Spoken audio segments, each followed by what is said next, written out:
Go ahead. Got it. We have, I'll start with an apology for a Friday 10 to 3 Zoom meeting.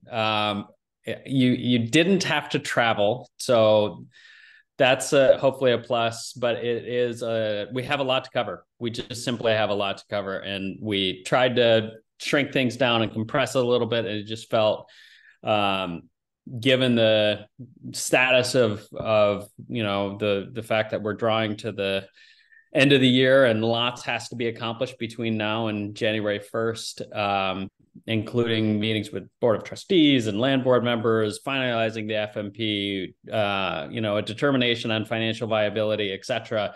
We've got just simply a lot to cover. Today's meeting really has three kind of primary focuses. The first, we'll do a few just very high level general updates on items like the HCP, Shutter Creek, just to make sure that you're tracking those things. They're going to be very brief, kind of like, couple minutes each. We haven't set aside a lot of time for discussion on those topics. So if you have follow-up questions, they'll be mostly for Brett, a little bit from Paul Odenthal, and I encourage you to just follow up afterwards. If you've got additional questions, you can go directly to them for any additional information you might need.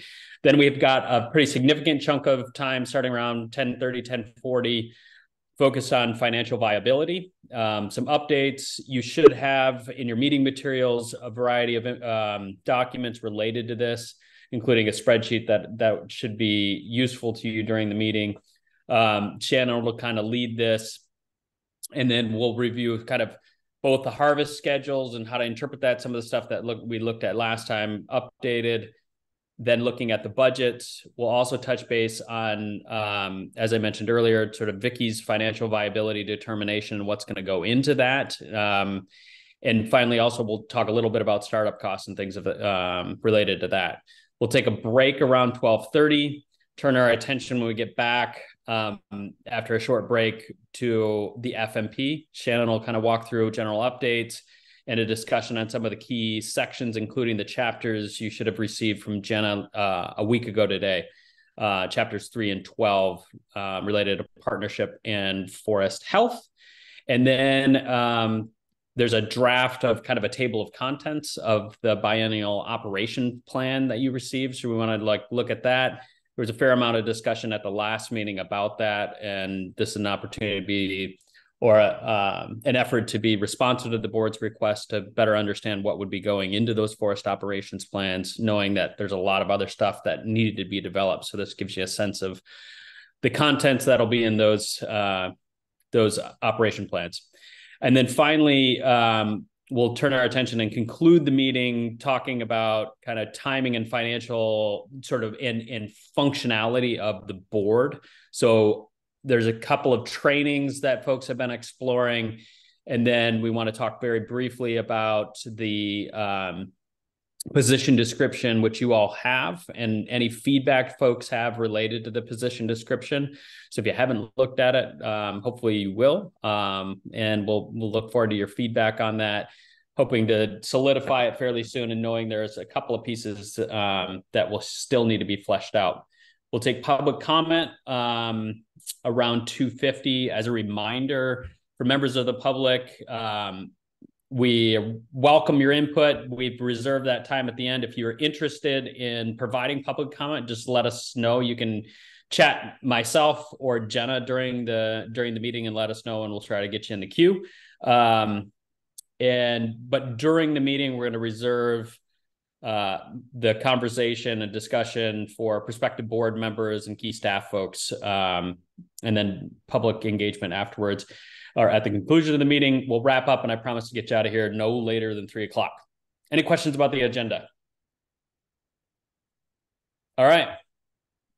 With that, Brett, are you in a position to start with updates, or you want me to start? Maybe I'll start with Paul, you giving us an update, if you would, on the upcoming Board of Trustees meeting. Thanks, Peter. Happy to do that. Good morning, all. We have, of course, we're looking towards a decision from our Board of Trustees in December, which will be a special meeting that's not scheduled yet as well. October 20th is our regularly scheduled fall meeting of the Board of Trustees of OSU. It is our last meeting before that December decision is done. And so Shannon and I will be providing an update to the board at that meeting as well on the status of where we're at, trying to set the stage and have discussions with them regarding concerns and issues and what they will need to answer their question come December as well. Certainly, the financials that we're all working on, the status of startup funding, which is very important as well, governance and the management agreement, as well as the work on the FMP will be topics we discuss with the board during that meeting as well. We also have invited Jennifer accepted our invitation. We've asked Jennifer, Jack, and Keith to join us for the meeting and address the board and have a discussion as prospective board members as well. So we look forward to having them in the room as well. We've had some of you before with the Board of Trustees. It was a great discussion, and we want to make sure that we have that interaction between the Board of Trustees and the Board of Directors of the Forest. So thank you for joining us for that as well. And with that, yeah, that's pretty much it. We'll be trying to the board materials, as usually they're ahead of time, so we're working to finalize the docket materials that will be going to the board here in the next few days, and be able to give them a good status update. And I'll just say, also just wanted to put out, Tom won't be able to be at that meeting. He normally would, but Tom will be out of town for that. And then also, Tom will be hit or miss joining us today as he's dealing with some private matters with his family today. Thanks, Paul. Any questions related to the Board of Trustees meeting? Okay. Brett, are you in a position to give us updates on some of the other topics? I think. Okay, great. You want me to tee up? Sorry, well, I'll just start with the HCP, and then there is one update that Ryan and I connected on, and he'll do briefly related to timber theft on the Elliott. Okay. So Peter, why don't I just start with the HCP and then Shutter Creek, and then I know Vicky's there, and I believe Ryan's there too, and they can fill in around the edges. I don't have anything super deep to cover here. The basics on the HCP, ICF DSL's technical contractor submitted a revised draft of the HCP to the federal services that are doing the regulatory review and the permit issuance decision. Let's see, I believe 2 Fridays ago, and the revised draft has been submitted on behalf of DSL. The services are reviewing it. We have a schedule with them that remains, despite the challenges. We remain on track for getting the final HCP into the services by the December 31 statutory deadline. So nervousness around government shutdown, but that is the schedule, and it's holding at this point. Our thought is we're developing an appendix of all the changes that have been done to the HCP, or all the revisions that have been made to the HCP since the November 2022 draft. And that will be an appendix in the final, but our thought here is it's useful not just to the public and everybody who commented on the document, but the thought is to get the prospective board, that document as soon as ICF has it ready. And then if any of you want a deeper dive on the revised version of the HCP, please just let me or Melissa Klungel at ICF know, and we can schedule something and do that. We didn't want to miss. I don't know how much detail folks want to dive into on the revised draft, but at least this summary document will provide high-level crib sheet of the revisions. So that's a short bit on the HCP. Great. Shutter Creek? Shutter Creek, sure, I'll just keep rolling. So Shutter Creek has, as you all know, last meeting we updated, it is now in, the deed is held by DSL. And so we've transferred Department of Corrections staff into DSL as now DSL staff. They're actively managing the property, on the property daily, working with contractors related to repairs and ongoing maintenance, and then helping us with the transition. So the next big step in this is a visioning and redevelopment planning process. So we are actively looking for the right kind of contractor to run that kind of a process, and ideally somebody who can do environmental review and compliance, which is necessary based on our federal fund money. And in the meantime, we worked jointly with OSU, the city of Lakeside, the local sheriff, the Confederate Tribes of the Kusla, Umpqua, and Sayusla Indians, and others in the locality to get a press release out about the change in ownership and the intention around Shutter Creek becoming the facility forest headquarters for the Elliott State Research Forest Authority and potentially other partners, OSU included, but beyond OSU too. So that went out. We were really trying to just get the word out amongst the public that this is not just a next step in the Elliott's history, but also the Shutter Creek facility. And Vicki, I don't know if there's anything more you want to add to that, but I'll stop there. And then I think the next update is one Ryan ideally can do briefly around, we thought it would be good to get the board up to speed on the latest with timber theft case on the Elliott. I don't have anything else, Brett. You covered all of Shutter Creek and HCP. So let's tell the group about the criminals who are going to trial. Yeah. And this is no relation, but I got to acknowledge Bob's sweet glasses there. Those are pretty cool.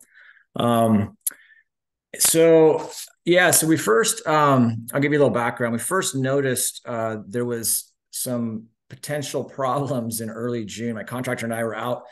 We were going to meet somebody from Warehouse on a roads project. We noticed a little bit of suspicious activity. A truck parked up in an area, a little spur road just off of Loon Lake. And we thought, well, I don't know what's going on there, but we got to go. We're in a hurry. We're going to go meet the contractor. We came back and the truck was gone. And then we started looking up this little spur road and noticed a bunch of freshly cut stumps. I'm like, oh, we got a problem here. So we got a hold of law enforcement. We installed some trail cams, and eventually we got good footage of the person. And there's two guys in a pickup, and they came back again and got more wood, but we caught them on camera. So we got good footage of the situation. We called law enforcement. Eventually, there was one arrest made. The other guy, they can't find, but they did make an arrest.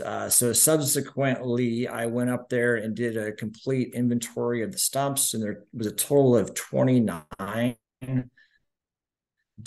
ranging from 13 to 40 inches. Did some volume reconstruction and came up with a total volume of just shy of 20,000 board feet and a total value of just shy of $12,000.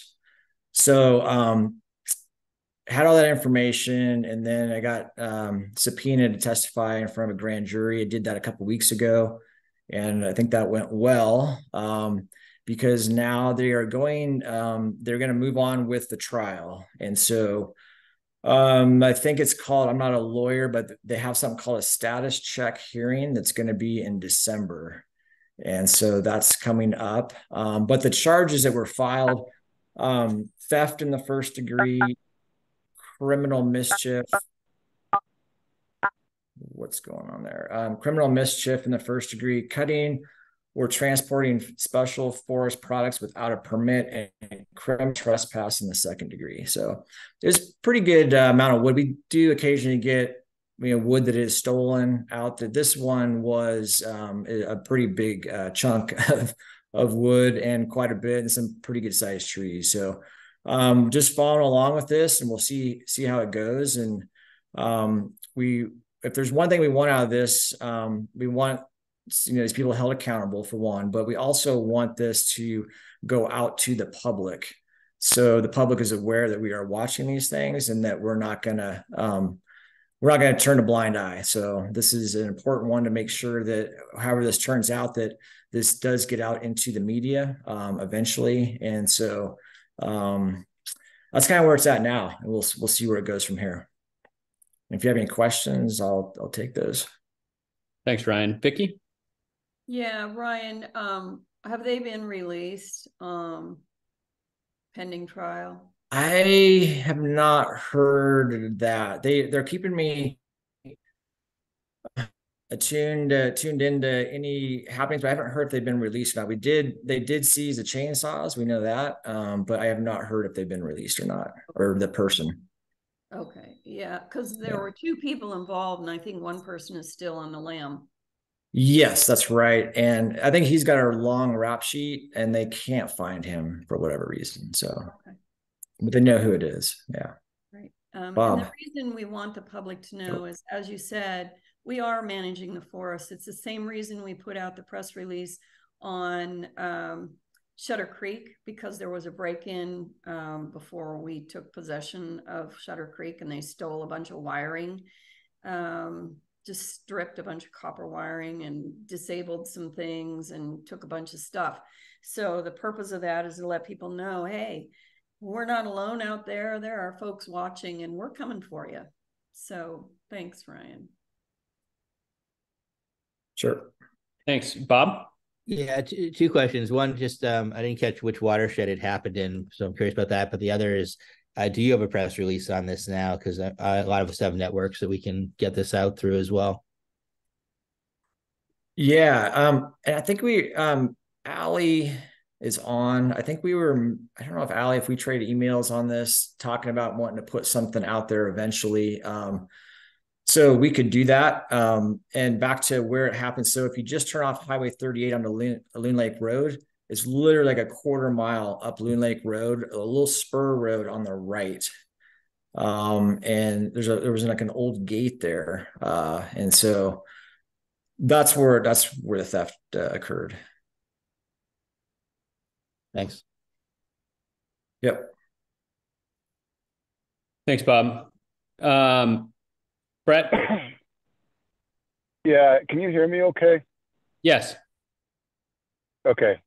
Sorry, I'm joined by video and audio on the phone now. So yeah, Bob, on that, we're waiting.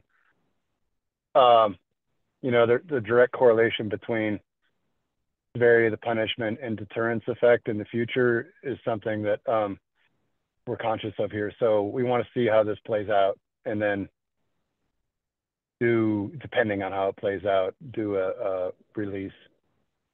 But it was positive, I thought, that the DA is willing to prosecute. And Ryan, I know this kind of goes above and beyond your normal Call of Duty, so I wanted to say thanks. Ryan's just really been on this and taking it seriously, and I think it goes to show that presence on the forest in terms of, active presence and doing management of any kind is valuable. Yeah, and there was a question in the chat about whether those trees were taken from an owl site, like a nesting site, or a mirrorlet site. I don't know. I don't have the GIS in front of me, but that would be easy to check on. So I can get that information. And it was the largest tree was 40 inches at the stump, reconstructed about a 37-inch tree at DBH. Just FYI. Thanks, Ryan. Mike? Yeah, just a quick question. I'm assuming, in addition to the criminal charges, that there would be an effort to recoup financially also. Usually timber trespass is 3 times the value of what was taken. So.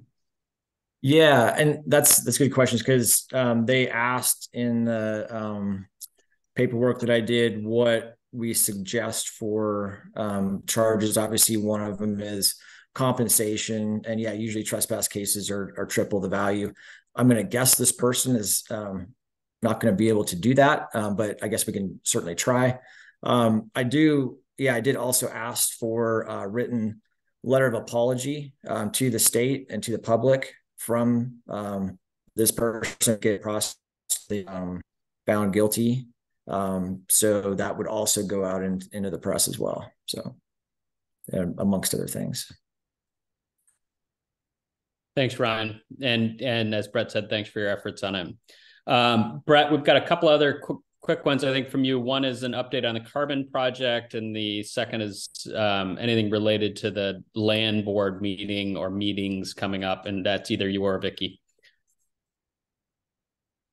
You want to start with carbon? You're on mute, though. I can take over. Sure, I'll take the carbon. We signed the contract with Anu last week, and they're going to give a presentation at the land board meeting on October 10th, and we'll see what the land board thinks about all of the things they're going to tell us about carbon, because they're still very interested in carbon. Okay. Thanks. Brett, anything to add on that, or anything from either of you related to sort of upcoming land board meetings? We know there's the update generally happening in October, but also obviously the big meeting in December. Yeah, Anu is scheduling, because of the length of time it took to get finally under contract. Anu is now scheduling interviews with prospective board members and others, and as part of their feasibility analysis phase 1 work on the potential carbon project. So I know you saw a scheduler at one point. It went stale due to the contracting issues, but look for another one soon. And yeah, like Vicky said, after the land board meeting, Anu would be doing, I think, as you all know, but just a refresher, a presentation on their feasibility analysis findings at the October 16th prospective board meeting. It's just a matter of the juxtaposition of the 2 meeting dates as to the reason why land board first and then prospective board, but it'll tee up a robust conversation amongst this prospective board. And yeah, I think in the meantime, they are intent on doing it right in terms of not just having a conversation, one with you all as prospective board members, but being able to, beyond the meeting on the 16th, also have some time to follow up and kind of probe deeper and answer questions. On the land board meeting on the 10th, it's really intended as a high-level update, especially on where we are with respect to the 6 enabling actions that Senate Bill 1546 requires in order for the forest to become a research forest and the authority to become an agency with a real board. So 2 of the members of the land board, this will be their first informational update on the Elliott, the governor, and the secretary. And in addition to that, we'll kind of update on the key enabling action pieces. And it's really, there's no action item. This is an informational update, but because the land board will be acting in December related to the FMP and a vote to approve, we wanted to use the opportunity. I think the land board assistant, land board offices were also very interested in not just coming into December as the first time that at least 2 of the members of the board were getting an informational update on the Elliott. So Vicky, does that do it? Does that cover it? Yeah, that covers it. And I'm sorry, I got distracted for a minute. The financial viability, I'll be determining that in November. And I'll be sending an email out to Oregon State University early next week about what my expectations are that I need answers about in making that determination. And I'll be reaching out to Dan again, and I'm just going to bring it all together and sit down and have to go through all the data to figure it out. And then the forest management plan is in December. Thanks, Vicki. Mike?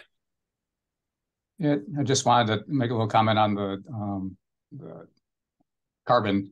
Definitely looking forward to the meeting in October to hear more about it.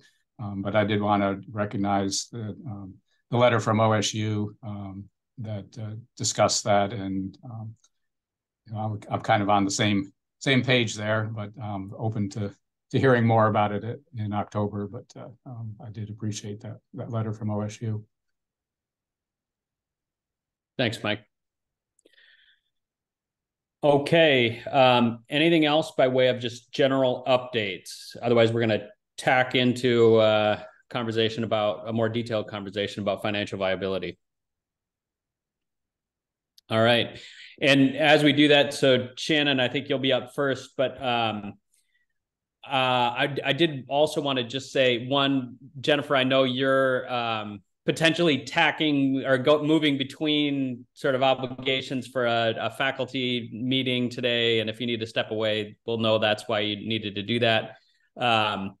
And then also a special thanks to Keith, Jennifer, and Jack in terms of developing the agenda, and they've really stepped up and have been doing a lot of work between our August meeting and this meeting, very actively involved in helping to shape the agenda for today, and a lot of the work, subgroup meetings, briefings on governance, etc. So thanks to all three of you for that. With that, Shannon, I think we can turn it over to you. Okay, thanks, Peter. So we sent some materials ahead of this meeting, some updated spreadsheets and analyses, and we're happy to is this flipped or is this showing the right thing? It is, we can see it, although we're also seeing it's not in the presenter view. It's in a sort of smaller version. There you are. We're good. Better? Okay. Yep. My monitors have been switching at the last minute on me lately, so thank you. So as I was saying, we sent some updated analyses and data ahead of this meeting, and happy to delve into any questions or walk through any parts of that members of the Prospective board want more information about or have questions on. Wanted to start with looking at just some figures, similarly to what we did in August, and looking at some comparisons that are part of the analysis that we sent last week. And this figure and a couple of others look a little bit different than what was sent. And I shared a clarifying email on Wednesday just about how some of the figures and analysis was set up. So the version that's in the spreadsheet that you all have does not have an operating budget for the ESRF and Elliott State Research Forest Authority built in. So if you notice, the y-axis here is different on yours. It doesn't start with a 0 here in the middle. For the purposes of today's discussion, just to be able to compare with what we talked about in August, we did adjust that. So the numbers are all the same. The analysis is all the same, just the figures might look slightly different. So this figure matches with the information that was shared ahead of time with the board. I'm going to go ahead and just collapse this so I can see everything. This, again, is based on harvest scenario 1. And I've got a couple of slides after this kind of digging into more of the details. And again, happy to talk more about the assumptions that are in harvest scenario 1, and then how we can think about implementation and harvest scenarios versus ultimate harvest schedules and decisions that are made during the biennial operation planning process. But again, this is harvest scenario 1.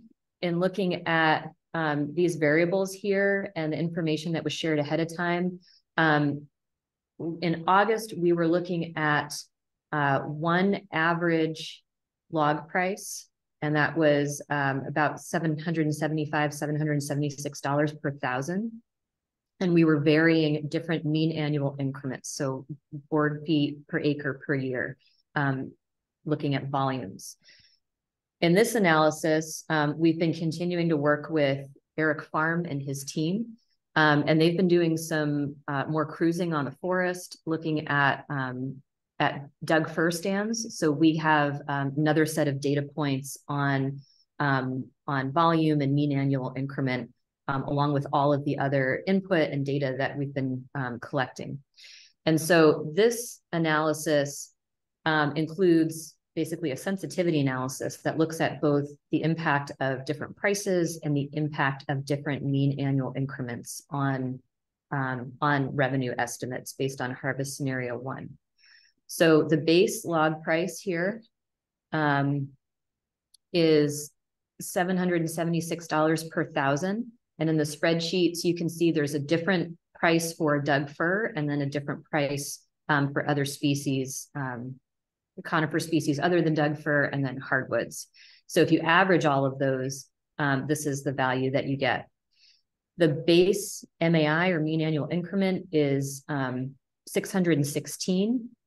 This is for Douglas fir specifically. And so when you look at a species mix, which the current assumptions have a species mix that's 80% Douglas fir and then 20% other species, that actually averages out to the base MAI being 567. So a little bit lower than some of the other values that we've been looking at and that we've been getting from other data sets, but within the range of the input that we've been receiving. There is a budget, as I said, built into this one. And so that's why there's a 0 here, as opposed to the net revenue in the spreadsheet that you all got last week. And this budget is $5.25 million. That's based on the current information we have in working with DSL for what the authority budget is, as well as scenario 5 for research operations for the forest, plus a little bit of padding. So that comes to $5.25 million. The high and the low values in here are plus or minus 10% from the base case. So you can see in the orange here, this is the base log prices and the base MAI. So the numbers that are up here in the left-hand corner, with the $5.25 million budget included. So and this is very similar to what we were looking at in August. You can see in the first decade, there is additional revenue coming in above that budget. And that budget also includes a reserve fund or a contingency fund built in. And then as we get into decades 2, 3, and particularly decade 4, because of the age class distribution on the forest and the research design, the harvest is dropping. And then again, in later decades, it's increasing again, and we'll look at those what those acres are as an average annual and on a decade basis in just a second. So you can see this is the base case. So with this log price assumption and with an average MAI across the forest of 567. The high log high MAI is a 10% increase on both the log price and both the MAI at the same time. So you can see the effect that has on the estimated revenues. And then the low is, again, simultaneous 10% decrease on the log price and the MAI. And I'll pause there to see if anyone has questions about that. Yeah, Mike.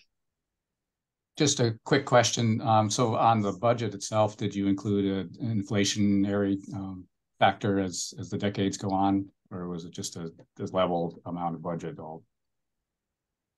This is just looking at that annual without an increase. So there is no increase on the inflation from revenue, and also no increase on the on inflation with the cost side. Okay, thank you.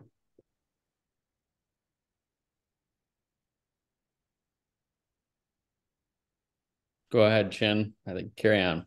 Okay. So this is another view, and we can send out additional information after this meeting that aligns with these figures. But this is basically looking at a sensitivity analysis. So the first figure here, which again matches with the information that was shared, is the 10% increase and decrease is on both the price and the volume at the same time. We can also separate those out. Oops. There we go. We can also separate those out and look at the impact of just increasing or decreasing log prices while holding volume constant, and then vice versa. So this is looking at the difference between if we hold the log prices at this base case here and vary the mean annual increment by 10% plus or minus on this average of 567. The high MAI here is still lower than some of the data that we're getting and some of the things that we were looking at in August. And then here you can see a bigger spread, but this is if we keep the base MAI the same and vary the log prices. So this is minus 10% and plus 10%. So this is a really helpful exercise to go through as a sensitivity analysis. We have a lot of data and a lot of assumptions built into the model. And two of the things that we were seeing are having the greatest impact on the model outputs are estimates of volume per acre and then also log price. So by breaking them out this way, we can get a better sense of if we pull one of those levers or if there's a shift, which one has a greater impact on the overall estimated revenue, and then how they combine. Hey, Shannon, this is Brett. Can I ask really quick, just to be sure I don't know if I heard it right. Are you saying that what you're finding through the more recent data that are coming in is that the MAI findings resulting from that data collection are higher than even the high estimate in this graph? Yeah, the data collection and the cruising that Eric and his team have been doing is just looking at a handful of Doug fir plantations. And I should mention that this calculated MAI is at a 60-year rotation. So based on that data, that's finding that this is an estimate that matches with the samples that they have. And then because of the species mix, this is actually being reduced. So there are a couple of reductions that are built into this. There's a reduction in the model for acres in the stand, and then reducing based on the fact that you're likely not going to be able to operate on all of those acres. And then there's another reduction here in the mean annual increment estimate based on lower volume per acre estimates for other species. But so that's where these numbers come from. Some of the other data that we've been using to build a range of MAI estimates, including what we shared in August, does include some higher numbers than this. 500 is about the lowest. But based on the data that we have now and trying to be conservative with assumptions, this is what we're modeling.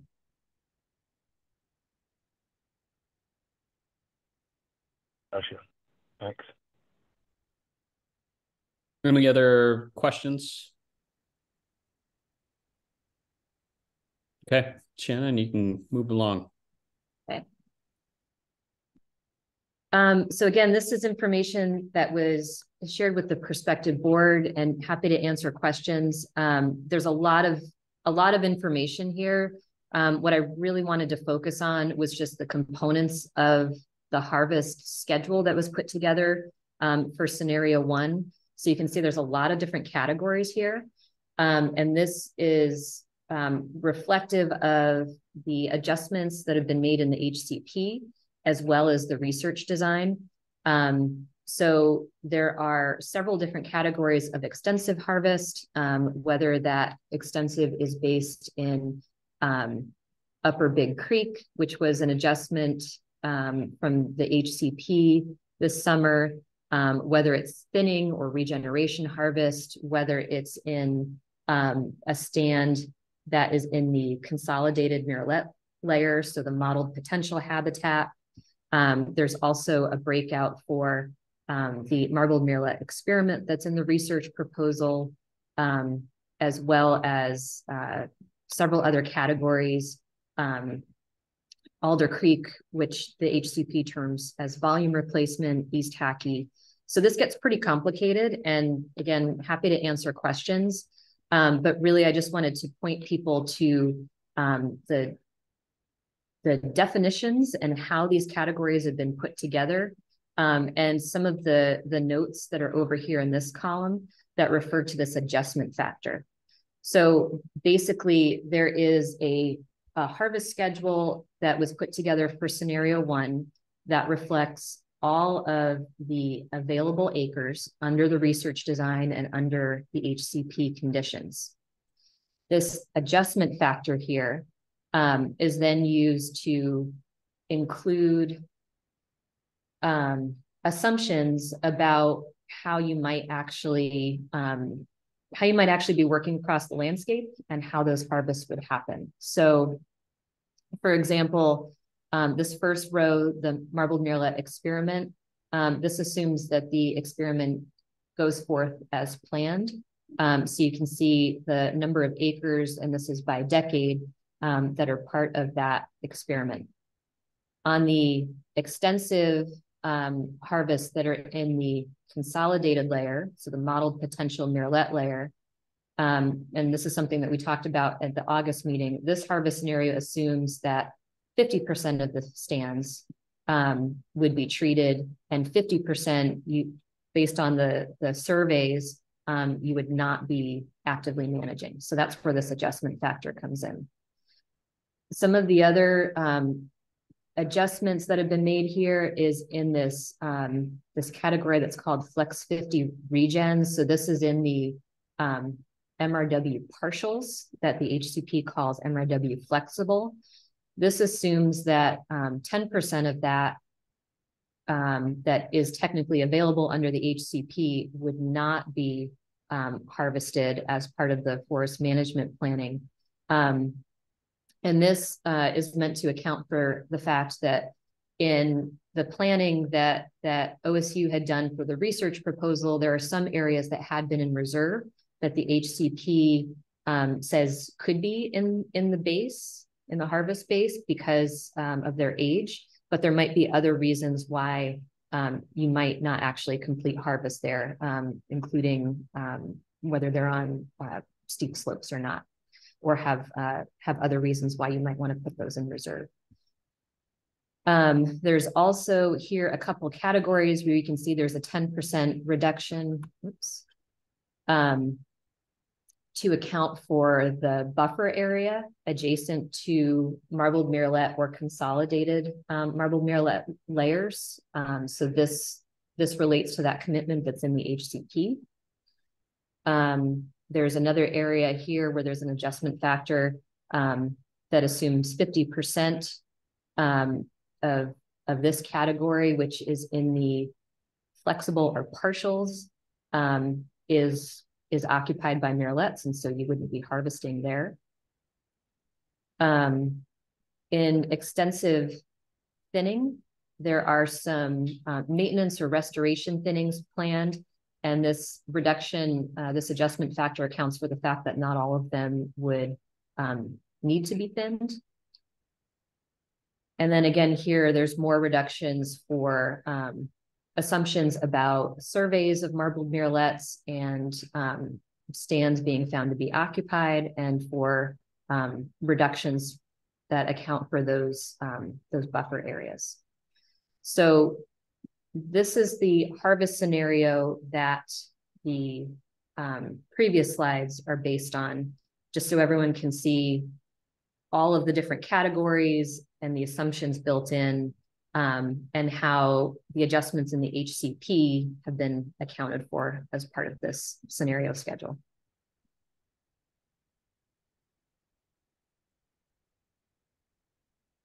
Comments or questions from the board? Yeah, Bob? Yeah, I mean, so just looking at this chart, Shannon, it looks like you have about, I can't see your some totals, but I did a quick calculation in my head, and looks like you have about 12,252 acres in the first generation, maybe, okay.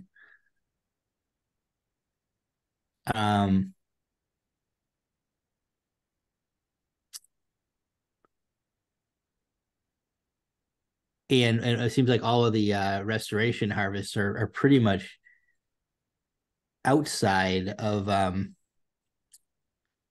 the above and beyond sort of the 1,000 cap. It looks like all the restoration harvest is kind of assuming that you're going to go above that cap. The original plan assumed it would be within it. There was some flexibility provided, but I'm just curious about that. It also looks like, again, you're over 12,000 here, so you're well above, that 1,000 acre cap total. It seems to me you should be planning on 1,000, not 1,400, as I talked about in the last meeting. And I'm curious why you're building that in with the expectation that that's going to happen. That to me, when we talked about it, was really if there's a special circumstance, if it really makes sense, provided that there's buy-in from multiple parties. But now it's getting built in, and that feels like something different than what we had talked about. Yeah, so that's a really good question. So there are a couple of different types of restoration harvests on the forest. One is the CRW restoration thinning category, which are the plantations less than 65 years old in the CRW. And based on the research proposal and the work that was done with the advisory committee there is a 20-year time period for those to be completed. There are also restoration thinnings in extensive that are included in this number. And those are for stands in extensive, particularly current plantation stands that need to be moved onto a different trajectory. And so while there isn't a time specified for those, like there is for the CRW restoration thinnings, where we have that 20-year time period, the extensive thinnings and all the thinnings here are being scheduled by the age of the stand. The other piece to look at is the need for restoration. And so that's one area where that adjustment factor tries to make an estimate about how many or what percentage of those might not need thinnings. But those are time sensitive. At a certain point, the conditions of the stand and the age of the stand would make it so that going in and trying to do a restoration thinning would not create the types of conditions that are envisioned and that would promote greater resiliency in that stand and moving on to a different trajectory. So in the first decade, there is, if we include all of these restoration thinnings, it is about 1,200 acres per year on average for that first decade. And that is above the 1,000 acres. It is below the harvest cap in the HCP, which says if there are restoration thinnings above 1,000 acres, that is possible up to an additional 400, so up to 1,400 total, if it's agreed upon with the services. So this harvest scenario identifies those acres as being a need for restoration thinning, but it is a harvest scenario. It's not a plan for exactly what will happen. The other piece and the feedback that we've gotten from members of the advisory committee and prospective board, financially from those thinnings, is that they don't expect, or not necessarily to expect, a lot of revenue generation from them. And so that is also built into this financial model. Some of these areas have been, I believe, screened out as part of the harvest scenario planning. But they're identified in here as being a need. They're not identified as being a large revenue generating component of the forest, just based on the assumptions we have in there. For the most part, they are in the model, and Deanne and Katie, you can correct me if I'm wrong, but I believe they're break even to slightly positive. So it's not the financials that are driving that. It's the identified categories and the acres that are available, and sort of the need that's identified for restoration thinning. But again, that doesn't mean that this is exactly what would happen. It's one scenario. And for anything that's above 1,000 acres, that would require consultation with the services and work with the prospective board, who would need to sign off on the decisions and the biennial operations plan. Thanks, Shannon. Brett? Yeah, I was going to say, I think what would be helpful to hear a little bit more about is, so if what you're saying is this is not necessarily the way it's going to get implemented, this is just a modeled harvest schedule, how would OSU want to do it? And or maybe better put, like, need to do it in light of implementing the triad design the way it's intended? Like, how much flexibility is there to deviate from this? And then on the restoration thinnings, or even the thinnings in the extensives, probably questions mainly related to those, because there's no flexibility to do things outside of decade 2. I understand that you've got it pegged at, the model has it pegged at a certain number, and then thinning a certain year age, then thinning happens. Is that number flexible, or what are you hearing about, like, what is the biological age at which some of these heterogeneous stands, like the ones we looked at on the field tour, need to be thinned if the habitat outcomes that the HCP and other, I imagine the FMP speaks to, the advancement of habitat conditions is actually going to happen? What is the science saying on that? Yeah, so I mean, it's not just looking at age, it's looking at other factors like relative density, and that all depends on what the current condition of the stand is. Katie or Deanne, I don't know if you have more details that you would want to share about some of the assumptions that have been built in, or I can as well, but you may have more details.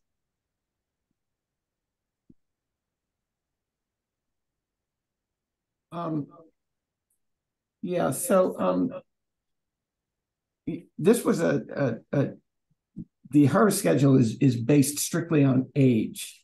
So, and it is a scenario, I want to emphasize that it's based on age. And within that, trees and tree stands are flexible in what you can do with them. And would be entirely possible to shift some of the harvest to out years, depending on what priorities are and what the silvicultural realities might actually be, stand by stand. But this is based strictly on age. And with respect to the CRW thinning, that is based on just the number of acres that we have to get thinned in the next 20 years. So there's some flexibility in how we may want to schedule harvest, but I don't think we're there yet. This is a scenario that, it's made necessary in order to get a handle on some of these financial numbers. But I think it's largely an iterative process based on feedback and direction of where we want to go. It is important to make a distinction between the CRW restoration thinning, which is, for purposes of stand structure and conservation, ecological or cultural objectives. And the extensive acres are largely, we're trying to maintain growing stock there by and large. And so there are going to be some different objectives that would determine how you're going to schedule that. Thanks, Deanne. Bob? I just wanted to say one more thing too. One of the other increases in the acreage is due to the decisions made previously by the board, and that is the way that Hockey Ridge was added, Upper Big Creek was added, the way that the MRW partials changed in their allocation. So those were all things that OSU was basically asked to or directed to consider in our analysis as well. So that's also a reason why the base harvest jumped, is because the land base in harvestable categories increased based on decisions by the board and DSL. And so I just wanted to make sure that was also part of the discussion as well. And it's a significant amount of acreage. I think Deanne can speak to the amounts of acres in those categories if you're interested. Yeah, if I can jump in on that. Go ahead, Bob. Before Deanne addresses it, because I think my question will go to her answer. Yeah, I mean, one of the things that I'm troubled by in this is in the original plan, there were about 14,000 acres of intensive and I think a little bit more of extensive. We're now at 19, close to 19 and close to 17. We're 8,000 acres above what was sold to the public. And I can say what got the environmental community on board as well. This is a massive leap. When we start to talk about 8,000 additional acres, not even talking about the CRW restoration thinning, when we talk about 8,000 additional acres above what was in the original plan, that was not the purpose of those adjustments to increase well above the commitments that were originally made. The purpose of all of that mucking around with this was to deal with the changes in murrelet habitat, the buffers, the consolidated layer. But to me, the fact that we're 8,000 acres higher now in harvestable landscape is a huge problem and not the intent. And part of what the goal of this forest was to have a much more complex, older forest across the entire landscape, that on average, the entire forest was shifting dramatically toward older and more complexity. But when we start talking about, this level of harvest across the forest over 80 years, we're talking about a forest that's going to be, to use a word that Tom doesn't like, hit pretty hard, pretty hammered. And a lot of that is going to be clear cutting. It's remarkable how much clear cutting we're going to continue. We don't need 18,000 acres of clear cutting in order to achieve the triad design. And we were told that we would not have this forest driven by revenue, that we would have it driven by the triad design, not by the need for increasing revenue higher and higher to meet exorbitant costs, which I think is where we're at right now. And so I think we created flexibility, and that we was intentional. But I don't think we intentionally created 8,000 acres of additional harvest across this forest over 80 years. And I think we need to bring those numbers back down to the numbers that were sold over and over and over again to the public. And I know because I went out and I did a lot of slide presentations. I was just pulling them up where we told people, we assured people, look, it's only going to be about 14,000 acres of clear cuts. And that in of itself was really problematic for a lot of people, as folks who have been around for a while will recall. That was very, very difficult for people to get their heads around. Why are we still clear cutting on this forest? Well, we're doing it because it's part of this triad design. Okay, fine, we'll do it as part of the triad design, but we should be doing clear cutting well above and beyond what is necessary for the triad design. Clear cutting shouldn't be in there just to get money. And so I'm really troubled by these numbers. I think these numbers tell the tale of how much we have diverged from the original intent and what was committed to the public.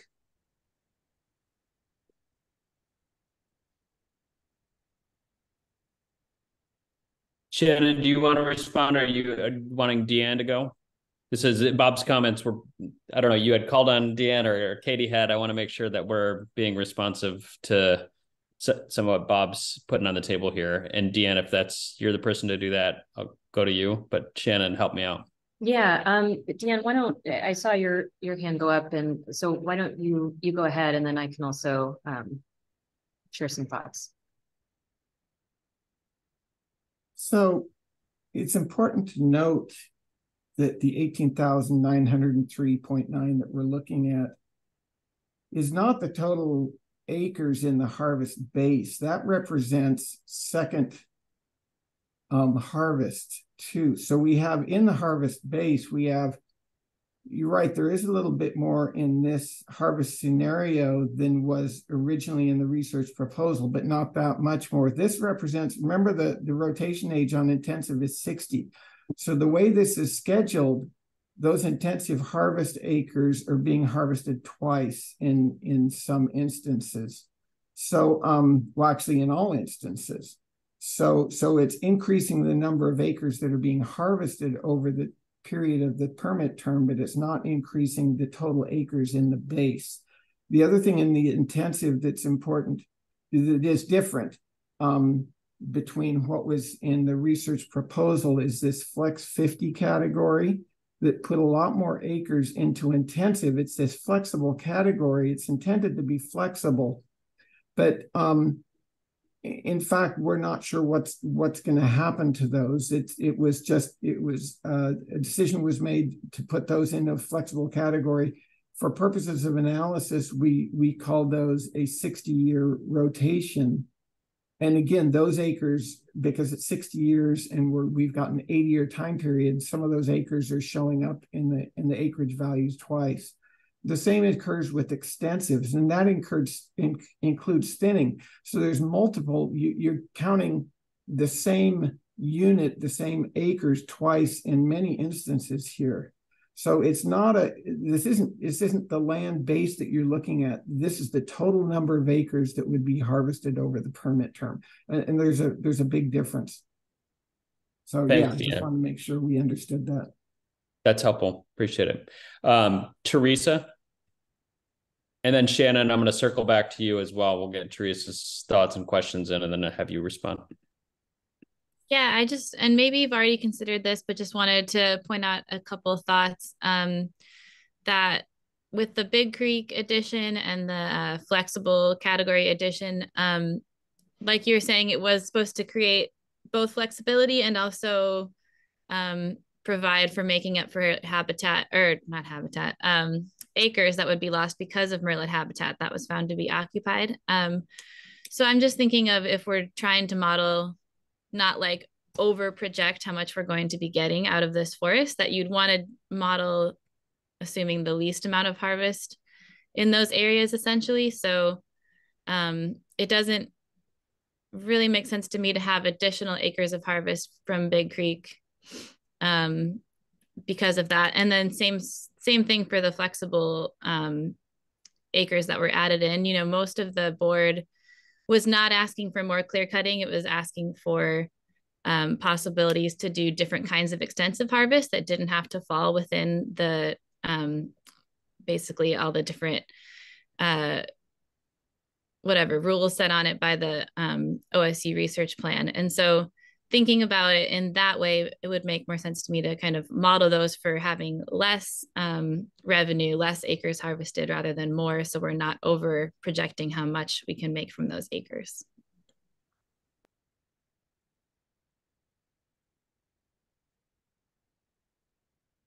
Okay, Shannon, you had wanted to jump in and your kind of point on this, so I'm going to defer to you. And if you want to bring others in from your team to better answer specific questions, please do that. Yeah, Dan, I'll go ahead, and I saw your hand go up. Yeah, I just wanted to remind you that in the analysis, we did assume that 50% of the occupied, of the consolidated layer, the areas that we're calling survey and manage, are going to be found to be occupied, which kicks us into putting that Big Creek into the base. And so that's why Big Creek is in the base.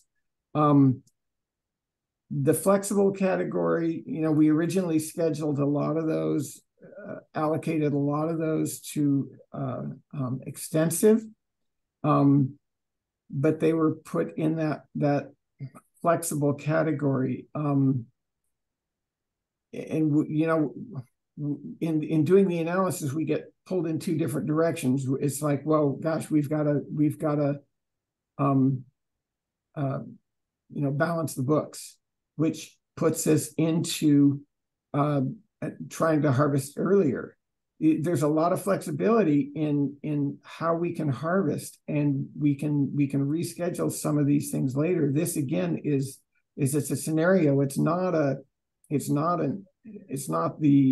planned harvest schedule, and depending on feedback or direction, we can schedule things differently. There is a silvicultural need on the thinning, the big upfront acres. There is a silvicultural need, as well as for the restoration thinning, an administrative need to do that restoration thinning in 20 years. But there is flexibility in how we adapt to this. But anyway, I did want to make that point, to Teresa's point, that we did take these lands out of the consolidated layer, which by direction puts the Big Creek into the harvest base, or Alder Creek rather. And actually, if I could just ask for a point of clarification on that, because that is true with how the scenario goes. But Brett, if I could ask you to just clarify what the change ended up being in the HCP. I thought Alder Creek was volume replacement, but Upper Big Creek ended up not being that. Yeah, Shannon, that's right. So Dan caught it and initially said Big Creek, but corrected Alder Creek. So yeah, Upper Big Creek is in the extensive base, and then Alder Creek is volume replacement. So it's conditioned and would only be harvested if the thresholds are hit in the MRW extensives. I mean, I guess though, while I'm on, I want to clarify on the flexibles though, because I want to get it clear in here one way or the other.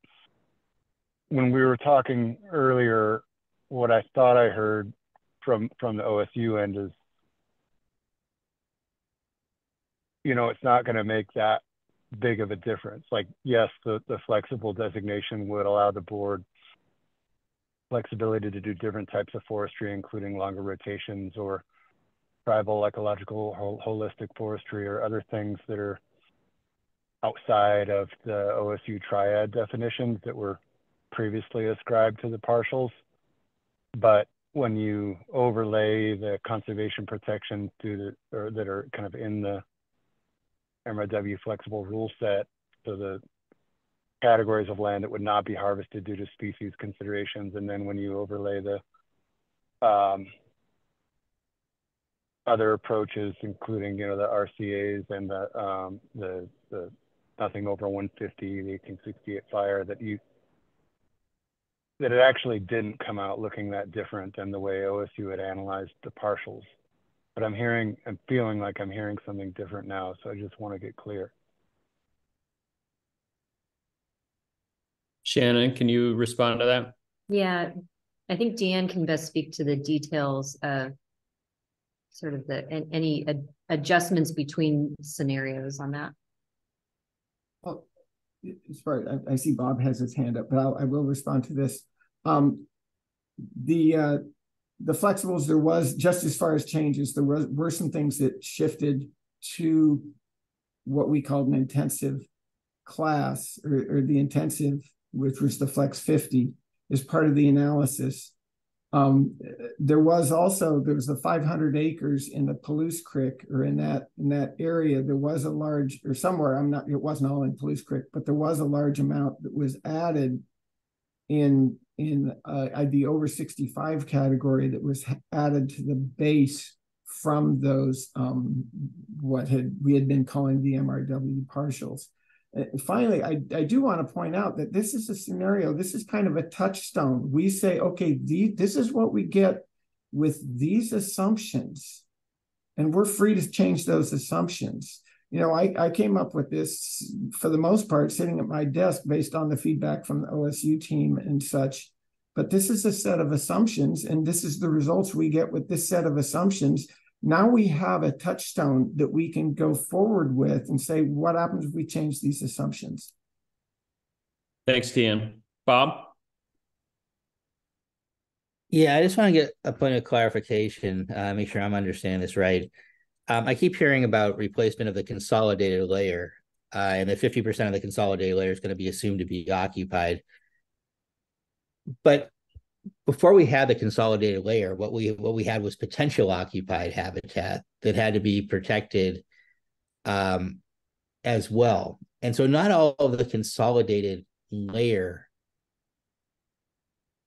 is per se a loss in this current model. That a lot of the consolidated layer was in some level of protected status in the first round of HCP submissions, but it seems like we're now assuming that everything in the consolidated layer is sort of a new loss that has to be compensated for. Am I reading that right? That's not how this is modeled. It's modeled as the consolidated layer that has changed from the initial modeled potential layer, now actually covers more area. So it's using that new layer. It's taking the commitments that are in the HCP that Brett discussed with the Prospective board in June about buffering areas and about, or I should say, creating, Brett, you might have to remind me of what the feet were that are in the HCP, but creating an area adjacent to the consolidated layer and occupied habitat that has a very specific designation. And then this model takes the commitment that is in the HCP to survey the consolidated layer, if any stand that is part of that, before any plans are made about timber harvest. And this model assumes that when you do those surveys, you will find mirrolets 50% of the time. And then therefore 50% of those stands are not included in the harvest base. So it's not trying to make up for that in other ways. It's simply analyzing the consolidated layer and the stands that are covered by it with those set of rules, and then analyzing other areas with the conditions that are part of the rules for them. But as Dan said, this is a scenario. You could survey in the consolidated layer stands and find more mirrolets or less. You could make different decisions in the MRW flexibles This just sort of is a way to look at all of those acres and make specific assumptions and adjustments. But it's not the plan for exactly what will happen because we don't have a crystal ball. I know, and I appreciate that, Jim. Yeah. Something different, which is that let's say the modeled potential layer and the occupied layer was X, and now the consolidated layer is Y. What we should be trying to compensate for in terms of all this work we've been doing to sort of make up for losses should be the delta between X and Y, not just the consolidated layer, period, and whatever comes out of that. Because we always assumed that the consolidated layer was going to have to be surveyed and replaced if it was occupied. I mean, that whole thing about no net loss was, that all has kind of been messed around with. But what I feel like we've wound up with is just shifting a lot of acres into a more harvestable regime without necessarily getting anything back in return on the marble millet side.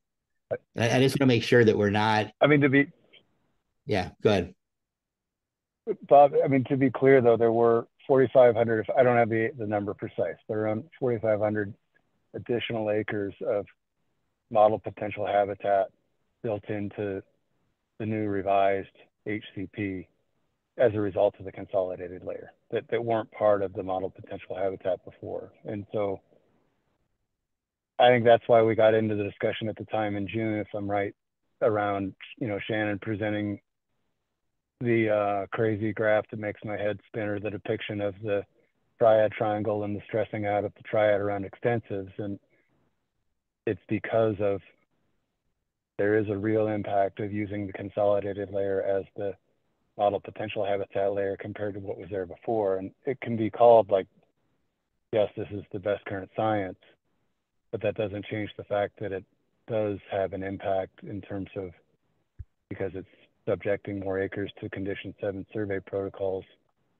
that renders them potentially unharvestable. It does have a greater impact on the extensives than where we were back with the draft in November of 2022. No, I get that. I guess what I'm getting at, Brett, is if let's say, let's use your number, if it added 4,500 acres of new habitat above and beyond what we expected back when, we're assuming that 50% of it's occupied. Really, what we're compensating here in this base model should be about 2,250 acres. And I guess I'm just trying to get at that. Is that what we're trying to compensate for? Or is it some other calculus that's being used to come up with what we're trying to compensate for? When you talk about bringing in both Upper Big Creek and Alder Creek, for example, that kicks us into those things. Is it that sort of 2,200 assumption, or is it some other number? Well, it was less than that. The way we worked it out around Alder Creek and Big Creek and the 1.5 to 1 multiplier. I guess what feels potentially helpful here is, like, if OSU is saying there is flexibility in the harvest scenario, it's just a scenario, not the way it necessarily intends to do things, then it comes back to, okay, well, what does the prospective board want? What is the intent? And can it still work within what OSU needs to operate the triad, and things like biological objectives for habitat outcomes that meet HCP compliance? So, I mean, I think it's telling that, like, all along through the process, the HCP has always been something where it's been talked about as, yes, it's a regulatory document that sets the floor, but if the FMP wants to be more conservative, it can do that.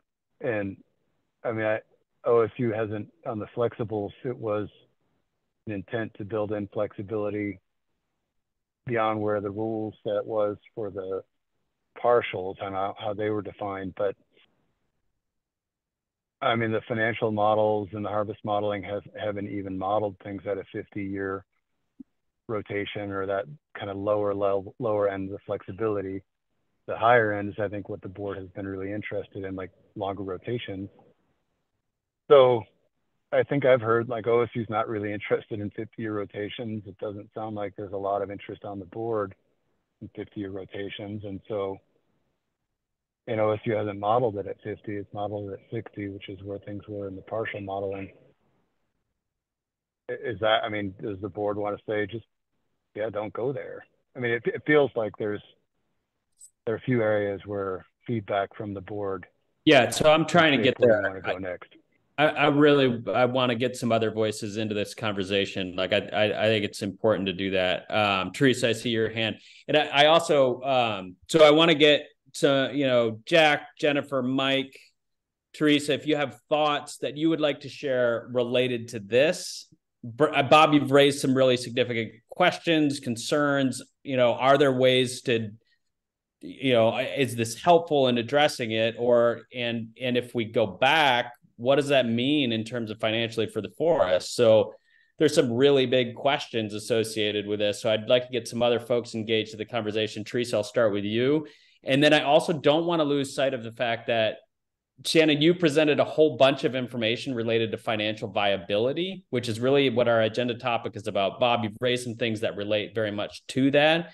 But how does it sit with folks? When you look at that graph and it dips down in decades 3, 4, and 5, where does it leave you feeling? Are you feeling, is the risk tolerance here acceptable? Are you nervous about it? So we need to get your feedback on that too. So Teresa, I'm gonna start with you.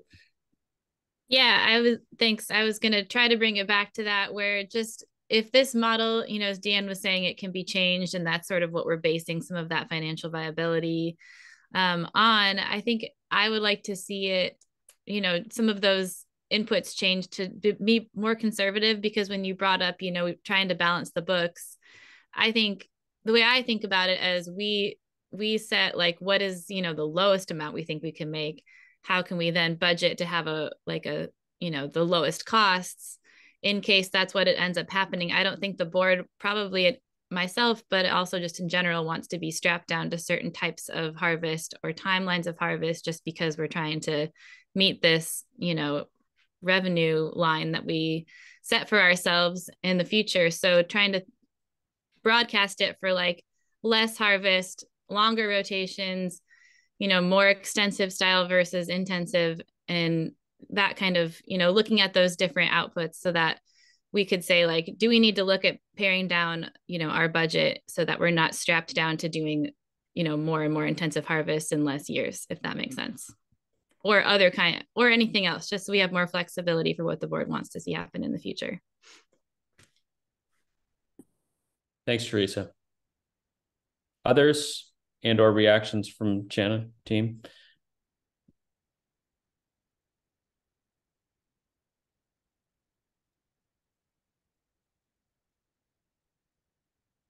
Yeah, I think, Teresa, that's really helpful feedback. The harvest scenario that we have,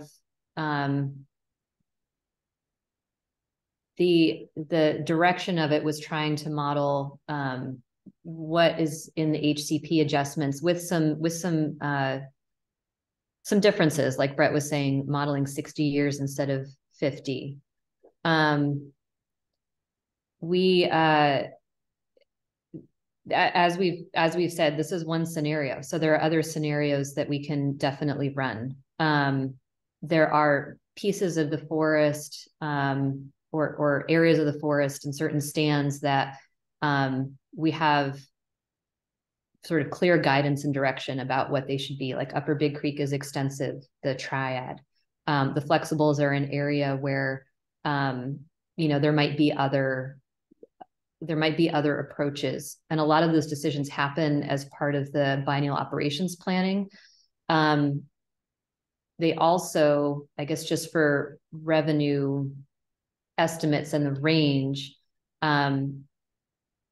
any additional harvest scenarios or adjustments there, that has an impact on the harvest base that goes into the models. The models also have assumptions about high base and low that try to capture a spread. So there's a couple of different ways to try to capture what the difference would be between having more intensive in the flexibles versus more extensive in the flexibles.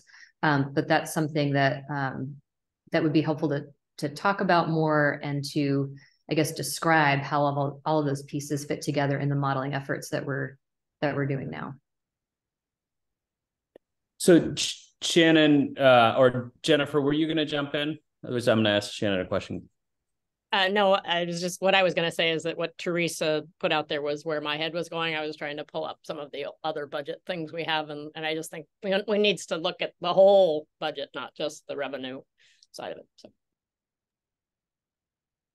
Thanks. And with that, Shannon, maybe do you want to go through some of the budget stuff, that side of the ledger? Unless there are other board members that want to weigh in on this. And then I also want to push a little bit, Shannon, for you to articulate, you have a shared interest in this collectively, the budget, and this has to work for OSU as much as it needs to work for the board. I mean, Paul, you said at the beginning, it's going to be an area of extreme interest for your board of trustees, and you're not just doing this as a paper exercise. So what does OSU, when you do this, it's not just a random scenario, you're doing it because it's somewhere in the realm of realistic. So how does your team feel about this? Is this leave you with a sense of like, hey, we're in the ballpark, or golly, we're nervous? I want to push you a little bit on that to give us some feedback on where your team's at on that too. Randy? Yeah, thanks, Peter. Listening to the conversation over the past few months and what we're talking about today, I just want to also let the board chew on a little bit that the budget is a really important thing, right? And the finances are being driven by the only viable revenue source from the forest, which is the timber that would come off of that. But the overall goal of the forest management plan and how the budget's being developed is that we are also trying to meet the biological objectives. And so as we talk about, let's be conservative on the budgets and everything else, we also know that there's some flex on the conservation side. And as we also talk about how we may want to reduce the cost by reducing FTE that's on the forest, that also is then lowering the local economic impact. That is also a goal of the forest. And so we focus so much on the harvesting and so much on the finances that we keep forgetting that we're also trying to meet the other goals and objectives of this research forest. So that's all I wanted to bring in as we talk about this, talk more holistic and not deconstructing it into the current theme of the day. That was it. Okay. Anything else from the board?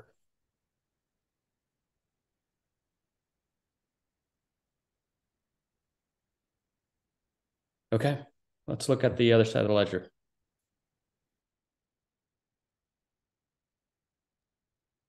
Okay. So I'm going to go ahead and pull up a couple of spreadsheets that were shared ahead of time. And this information was also largely shared ahead of the August meeting. We didn't have as much time at that point to dig into the details. But so again, just wanted to take the time now. There is one minor adjustment in these spreadsheets from what was shared in August. So I wanted to point that out too. And while you're pointing that out or moving to, just a reminder to folks, if you go at the top of your screen to view options, you can make the screen larger for yourself. Thanks, Peter. And I'll try to zoom in too and remember to do that. So again, these should look very familiar because we've talked about a range of budget scenarios since the spring. We wanted to focus just today on scenarios 1 and 5 because they capture a range that the other budget scenarios we've been looking at fall within. So this is budget scenario 1.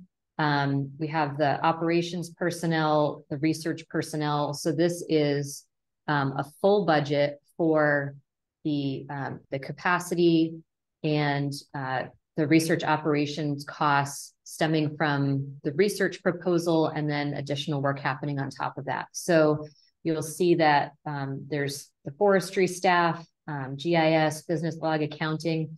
There is, in this one, an executive assistant. There's also an executive assistant on the authority side.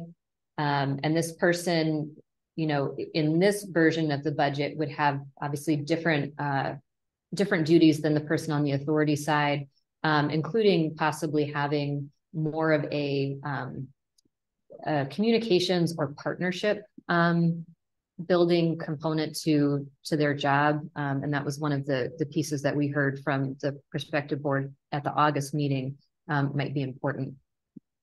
There is a research lead or PI, communications and data specialists, 3 professorial research faculty, and Indigenous knowledge research scholar.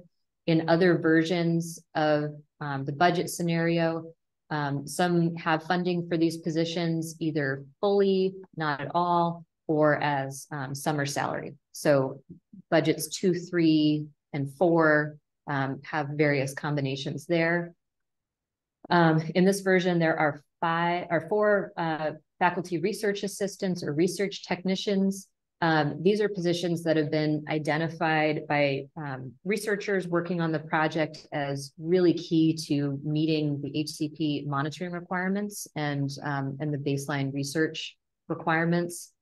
There's also then funding for multiple graduate research assistants and undergrad student interns.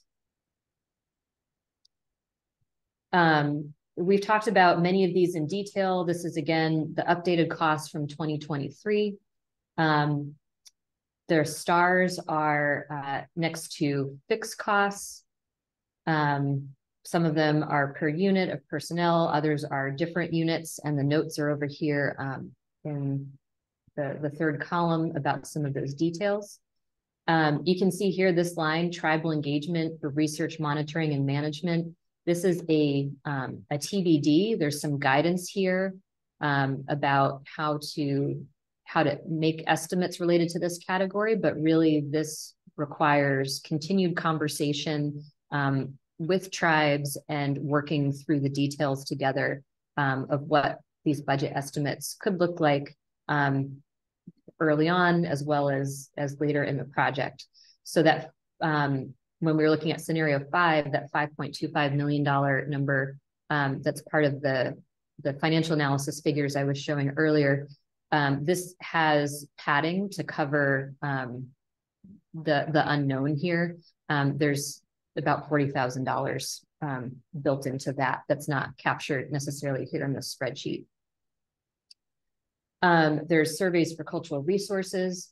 This line item here about HCP monitoring is really the significant change between August and September's versions. So this is for monitoring for the HCP outside of the scope of what's captured in some of these other line items for the research program. This number has been in the process of being updated as changes have been happening in the HCP. So the original number was lower. We had sort of an intermediate number as we were working together, OSU, DSL, and ICF on trying to estimate what costs were for some of the adjustments. And this is based on the current HCP draft. So this is an increase. I believe the August one was $220,000. With the HCP adjustments, this is now estimated as $435,000. This is not a commitment to spend $435,000 to meet those HCP commitments. It is a current estimate based on the researchers who have had input into what it could take to meet those commitments. And then as implementation happens, some of these numbers will continue to be dialed in. But I just wanted to point everyone's attention to this updated number and the fact that it has increased. There is a contingency fund. Again, here in some of the earlier versions of the budget scenarios, including last spring, this was a fixed number based on getting further input. The budget scenarios that we have now don't necessarily have this as a fixed number. It's 10% of the research operations budget. So in this larger scenario 1 budget, the contingency fund is bigger than in scenario 5 because it's a percentage. Under research expenses, one thing I wanted to point out here, just to make sure that that we're all talking about the same thing, is that this is research and HCP monitoring and equipment replacement. So these percentages here and the numbers that are estimates for the different categories related to forest inventory, carbon, aquatic and riparian, biodiversity, and social science include equipment and maintenance and calibration. It also includes funds for field crews to help with the surveys that are required and to actually use that equipment. So this is the total 6.1 million for scenario 1. This is just for the ESRF research operations. So the Elliott State Research Forest Authority budget with the executive director, assistant, and a half-time policy analyst, and then the other expenses related to HR and DOJ support and those types of things are separate from this. And I believe the last estimate we had was $476,000 for that. And I think there was going to be an effort to merge them, right? So like from a practical perspective, everybody can look at it and be like, okay, that's the number. Is that still ongoing? That's still ongoing, and that's something that we can share after this meeting.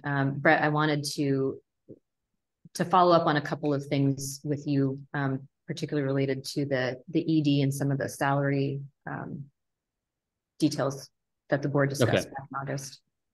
But we're looking at, but from a practical perspective, everybody should look at this number, and it's really not 6.1, it's 6.5.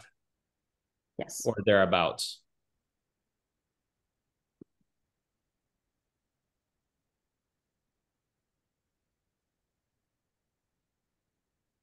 Okay, I'm going to go ahead and move over to scenario 5.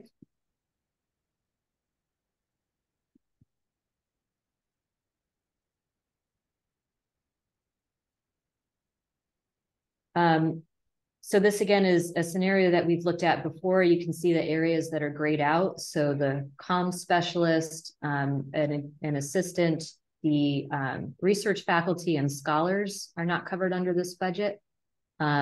The research technicians have moved from 4 to 3, and the graduate research assistant has moved from 3 to 1. The balance here between graduate research assistants and undergrads, you know, this is, again, one scenario. There are many different combinations of how you could fund different types of student positions based on the costs here. There is a reduction here compared to scenario 1 about services and supplies and the number of vehicles related to the staffing levels here. And the same updated HCP cost is carried over. And you'll see that the contingency fund in this version is $410,000 a year rather than $540,000 a year. So the bottom line here is $4.7 million plus the estimated $480,000 for the Elliott State Research Forest Authority.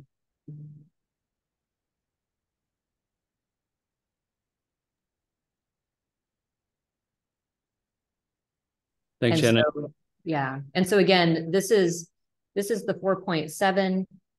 There's the padding that is built into that $5.25 million figure, and that 5.25 includes this number, the Elliott State Research Forest Authority budget, and additional funds here just as a placeholder.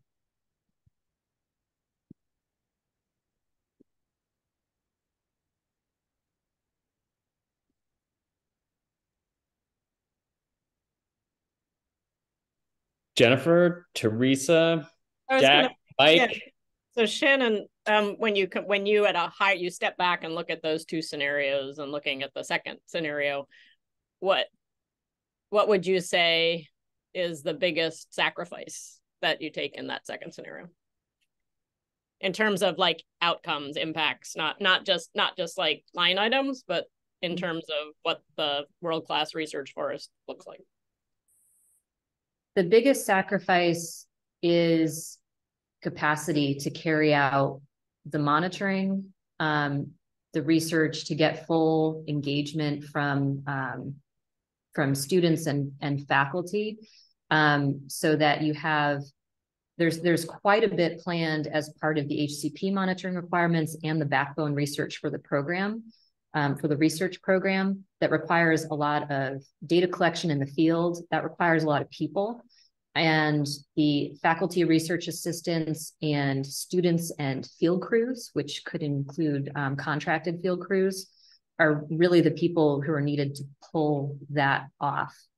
The data analysis and, you know, making sure that there's quality control and making sure things are public. There are other positions built in to this spreadsheet to deal with some of that.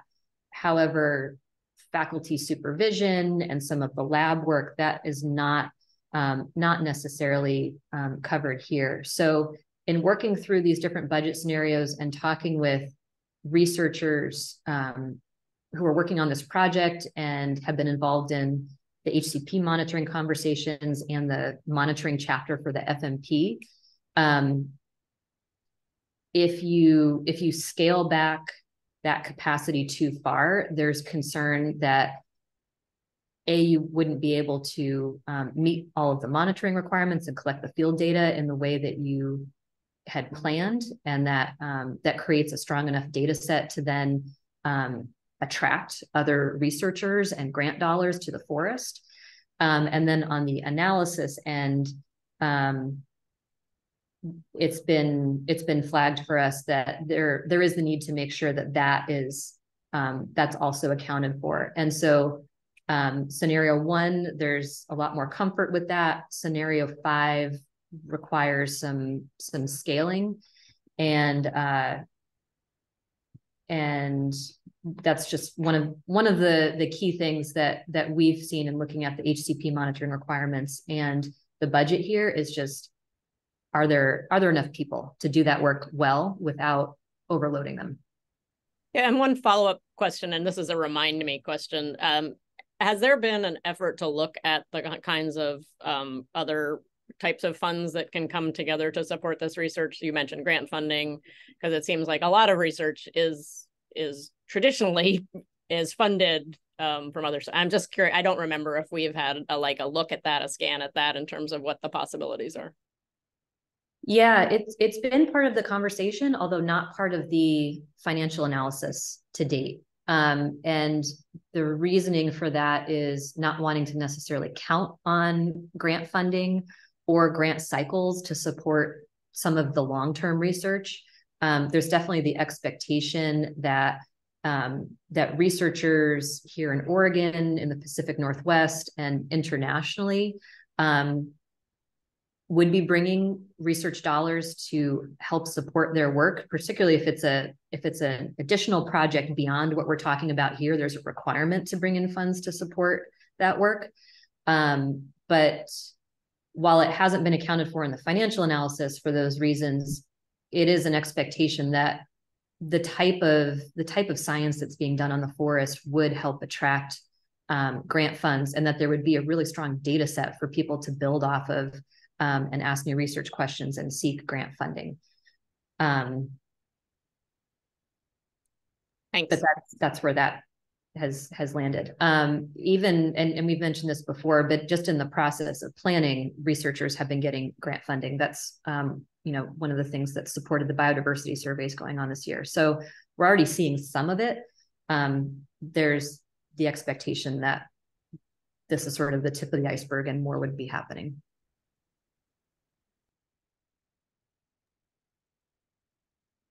Thanks, Jennifer. Thanks, Shannon. Other board members, questions, comments, suggestions, additional information you might need or desire, like, October and November, they're coming soon. Yeah, Mike? Yeah, so just I think I've kind of said some of this before too, and looking at the financial numbers, and I know we can't just focus just on finances, but on the other hand, if you can't pay for it, you can't do it. So we do need to focus on finances. It makes me a little nervous for the future decades, seeing the numbers. I would hope that the researchers would be able to bring in the money to make up that difference. But one of the things Vicki is going to have to do, I'm sure, is figure out in her head with all the information, is it financially viable? I mean, and that's, the board needs to think about that too. And so that's going to be a tough decision, I think. It'd be great if log values were higher and more money would come in and lots of grants come in. But we do need to find a way to, if we move forward, to fund things in those decades when the revenue isn't as much. And so I'm not quite sure how we get there. I'm hoping that we can, because I'd like to see it happen. But we do have to consider all that. And I'm not suggesting that we do that by cutting more. I think we need to stick with the original plan on OSU's plan for how to do the research. So it's a matter of whether we can make that balance happen or not. Yeah. Thanks. Go ahead, Shannon, and then I'm going to go to Jack and then Bob. Okay. Thanks, Peter. Yeah, Mike, that's a really important point. And one of the things just in looking at the current financial analysis and the different revenue projections, and I can pull this up, and this information was sent to the board ahead of time, but going into the figures that I showed, there are tables that basically show the budget scenarios that have the contingency fund built in and the different base case, low, high, and how many years the forest stays positive under certain budget scenarios before there, in some scenarios, there's a lapse, and others, in the higher scenarios, it's fully funded, in the lower scenarios, it's not. The base case scenario shows the forest being positive with $5.25 million for a little under 40 years. And after that, I think a helpful discussion could be, well, how much do we know about what might happen in a couple of decades, right? There's a lot of assumptions built in. So in addition to all of these details that we're weighing with the budgets, we're also looking at the range of projections, and there are some scenarios that are positive. There are some that are negative. The base case looks to be positive for at least a couple of decades. And then, there's potentially other funding sources. There's potentially and likely better knowledge about our assumptions that can be dialed in more. So I guess it's another question to consider with financial viability is, what does viability mean, and what's the time period that we're looking in, and the certainty we have about our assumptions in the near term versus 40, 50, 80 years from now. Because right now we're modeling 80 years out based on the limited information that we have now. Thanks, Shannon. Jack and then Bob.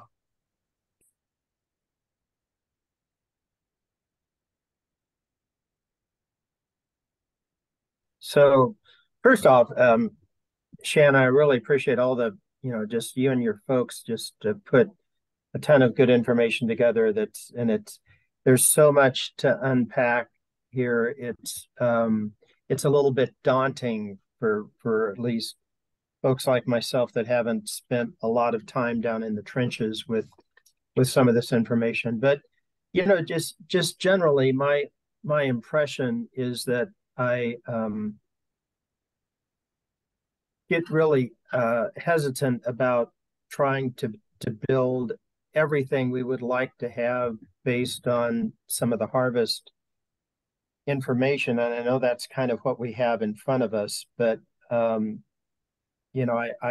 guess I'm just sort of think that it may be best to look at a small budget that we know we can, or hope that we can fund, and without trying to maybe chase some of the additional harvest to help bring that in. So I don't know where all that leads, but some of the smaller budget scenarios seem like they're more logical rather than just getting us in some of the same conundrums that this area has faced in the past. So it there's lots there, but I do feel like it will be a very attractive prospect of a research forest, and we will be looking at other sources of revenue as well. And so it seems like that starting, looking at the smaller budget scenarios and trying to build onto those is going to be better than being at a higher number. So I'm just, I guess, more inherently cautious when I look at some of these things. Thanks, Jack. And I'm going to ask others maybe from the board to circle to weigh in on that before we wrap this conversation. But before I do that, Bob and then Paul Odenthal. Thanks. Yeah, a couple of things. One, I agree with what Jack just said. I do wonder, though, that even at the lowest budget scenario at alternative 5, whether we're still too high, whether a 5-point-something million budget combined is truly realistic, or if we're going to be into a lot of pressure, and whether we just have a model that isn't really sustainable the way we're mapping it out. I think we should be closer to the 4 million end of the spectrum. And I would note that, we're getting there even at with harvest levels, acreage levels that are similar to like 2010, 2011. I've been looking at some of the old data, and we're actually talking about acreage that's on par with that era. So I'm not sure even at the lowest level, we've really escaped the paradigm that we were in with the Common School Fund. One thing I think we should be thinking really hard about that I brought up at the last meeting is the projections of 21 to 31 million board feet in the first 2 decades. And I think that's problematic for a lot of reasons. I won't belabor the fact that that's vastly different than what we were told when we were working on this process for the last 4 years. It's much, much higher. But I also think it's problematic because if we create an expectation of that kind of board feet and then it drops 1, 2, 3 decades from now, I think the project will fall apart. I think people won't be able to scale back. Logging communities won't accept it. Politicians from those communities will object to it. It will feel like something's been taken away. It doesn't matter how much you build in information now. When we try to drop the logging levels, the board feet levels by millions of board feet, I think it'll just be an implosion. And so I think one of the things we really need to think hard about is how do we level that out? How do we get back into that $17 million board feet range that we've talked about really since the start of this process, or well into it? How do we make sure that it's kind of more of an even flow over time so that we don't have to deal with huge peaks and valleys, and that the communities don't have to deal with those? And how do we scale this? We haven't really talked much about this. So that it is conservative going out of the gates. So maybe it is in that $4 million range.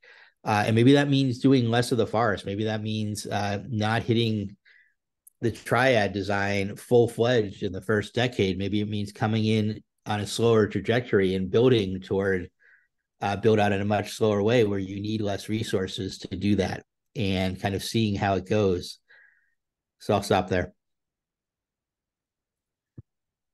Thanks, Bob. Paul Odenthal, and then I'm going to ask, there's been a couple of things put on the table, sort of the suggestion of a more, sort of erring on the side of a modest budget, leveling out the flow, or the harvest levels, and this slower ramp up. And I want to get other board member perspectives on those, and then also OSU. So, but Paul, I'm hoping you're responding to my earlier invitation. I am, Peter. Thank you. And before I go, I just wanted to see if Shannon, Katie, or Deanne, if I wasn't going to respond directly to Bob, if you had any responses to that before I go.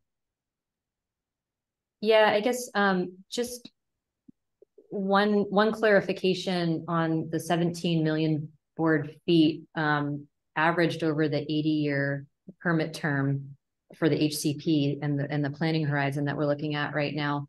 The first couple decades, the first decade in particular, as we've talked about, has a high amount of restoration thinning that is part of the scenario and the projections, and we've talked about why that is. And then there's the dip into decade 4, and that's really driven by the age class distribution and prior harvesting on the forest. So we've had different versions of the model over the course of the past couple of years, including one that tried to smooth that out and create more even flow. And what it did was it had some stands being harvested intensively as young as 40 and some as old as over 100. And that's where we run into a conflict with the HCP commitments and then also the research design. So that's one of the things that's driving that. But with that higher level of restoration thinning in the early years, and then the following of the age class distribution, the average over the 80-year permit term is still approximately 17 million board feet. So that number is still similar to other models, and the model that MB&G did as part of the research proposal. I believe it's actually slightly less now as an average over that time. But just wanted to share those details. Yeah, thanks, Shannon.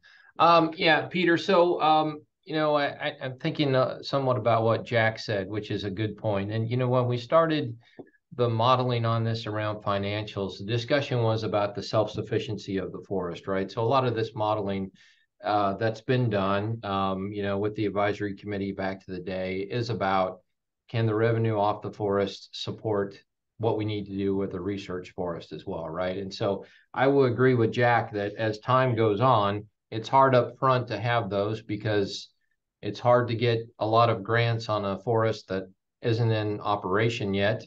And I also hope, we will have donors that will come in and want to participate in the forest. But donors don't come until something is solid as well, right? So my hope is that over time, we'll supplant some of the budget, or we'll augment the budget through research and grants and through donations to the forest as well. But we want to make sure we have something in there that we are have a reasonable expectation for all of us, that the forest can sustain itself as well. And so, these are models, right? We have the model on the revenue side, which goes out 80 years. We all know that's going to change over time from the model as well. And then we have the modeling that you see on the budget side as well. That option 1, if we had the funds, what we would really like to do on the forest, that option 5, is probably down the bottom case of what we're able to do. And I can't speak for Tom as to, where the basement is on being able to operate a research forest. But, I think it's that model gives a reasonable expectation to be able to have the research platform of monitoring done, as well as the monitoring that's required by the HCP, right? I mean, the HCP is a compliance issue, and that's not an inexpensive endeavor for what's been in that model as well. So, I as I look at the two sides, and I hear Bob too about, how that will come off the forest there as well. But as I look at it at this point, I'm optimistic that we're in that range where, I think we can, we have viability, and we might be able to move forward with this if we can get ourselves to understand that, again, these are models, and we're going to accept some risk as in any endeavor. There's what's the risk tolerance of OSU and of the authority.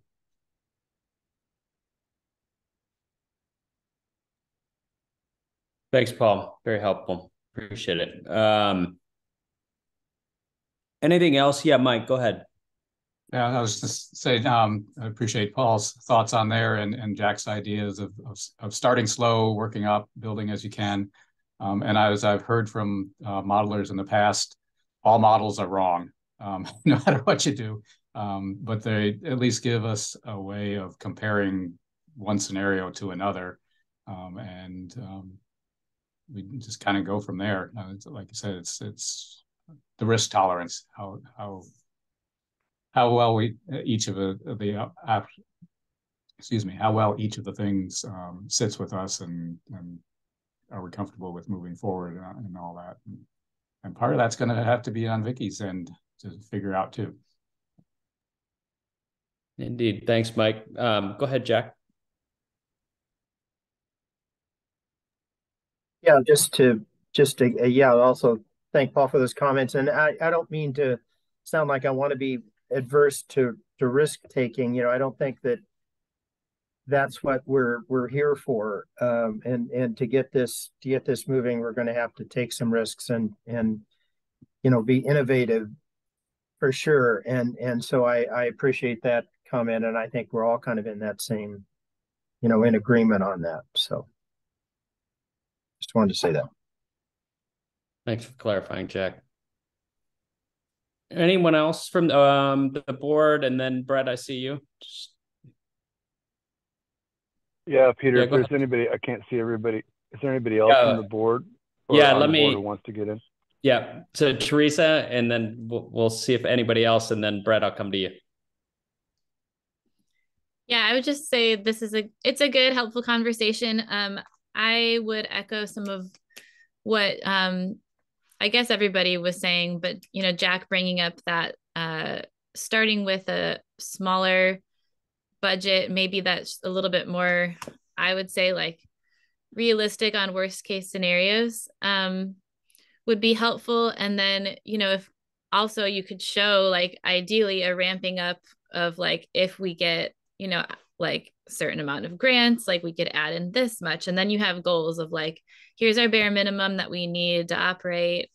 Here's what we think ideally needs to be funded by the forest itself. And then here's what we want to see as far as grant funding that's brought in. And I would also say like an endowment seems like probably necessary at this point for what people are wanting to see happen. So I think it's important to remember, Jack brought this up and so did Bob, that we don't want to get this forest in the same position it was in, where we were, basically what brought us to this point where there was timber harvest that was needing to happen to fund something, and then it turned into harvest that the public didn't want to see happen. So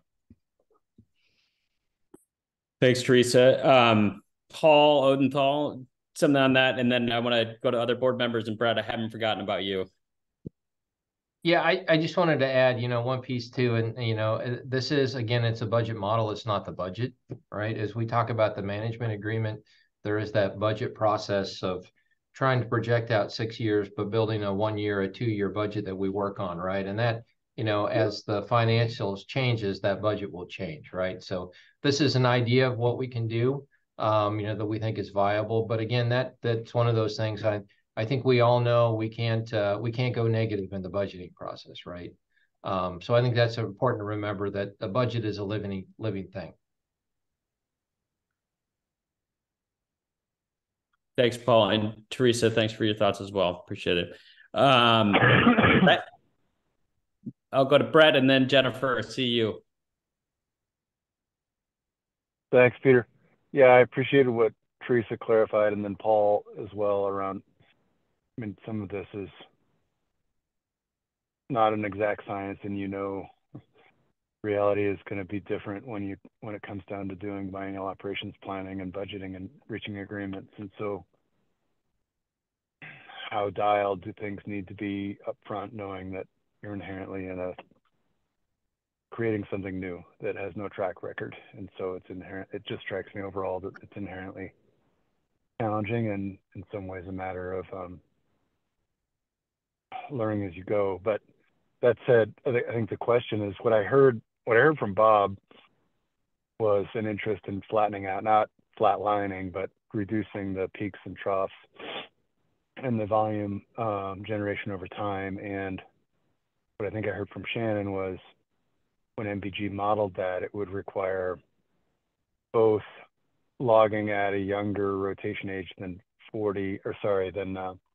60, and then also logging at kicking some of the acres into a longer rotation. And I mean, in my mind, that sounds a bit like the flexibles, where the flexibles would allow for going down to 50, and they would also allow for going well above 60 into longer rotation ages, and they're separate from the MRW, or they're separate from the triad. So there is that flexibility inherent in the flexibles, and there's also the issue, I think, still of excess replicates. And so is it not a bad thing in terms of landing within the range of the flexibles that are defined for the flexibles and having some excess replicates where things could play out in a way where more of that smoothing out volume and revenue over time happens? Like, are we kind of there already in terms of the ability to do that, is what I'm wondering.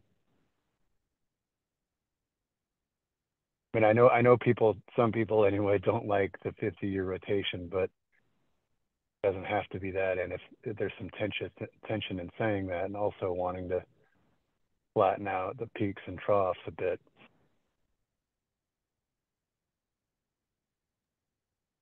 So Katie, I see you. Jennifer, you were up first, so I'm gonna go to Jennifer and then Katie. Yeah, no, briefly, this is just thinking that it would be a good idea maybe for some of the prospective board members to, between now and our next meeting, have a chance to work together with OSU to kind of play with some of this, because I appreciate all the hard work that OSU has been doing to come up with these scenarios. So it could be me or Jack and or Keith, but I also would say if there are others that are interested, and as well as working through the startup cost budget, which I know we're not going to touch on now, but I'll just put that out there as a suggestion that we could follow up on later if it makes sense to people. So thanks. Thanks, Jennifer. And in fact, let me just follow up on it now, because I think it is a good suggestion. And I saw other people sort of nodding their heads. Anybody, prospective board member is interested, we have that executive committee that's kind of potentially on point, but anybody else who's interested, including those of you who aren't on camera, Bob, Melissa, others, welcome. I see a thumbs up from Bob. All right. Thank you. All right. We will work on that. Teresa, where is your hand up on a different topic you want to get on the queue on? Okay, perfect. So I'm going to go Katie, Kavanaugh, and then Teresa. Okay. Yeah, thanks. This is a lot of input. And the one that's not kind of in the room right now are the researchers. And we've been meeting with them regularly to go over lots of points that are brought up at these meetings, as well as that have to do with writing the FMP. And one of the things that I'm hearing pretty consistently across from them is they're very concerned about the slow pace of rolling out the experiment.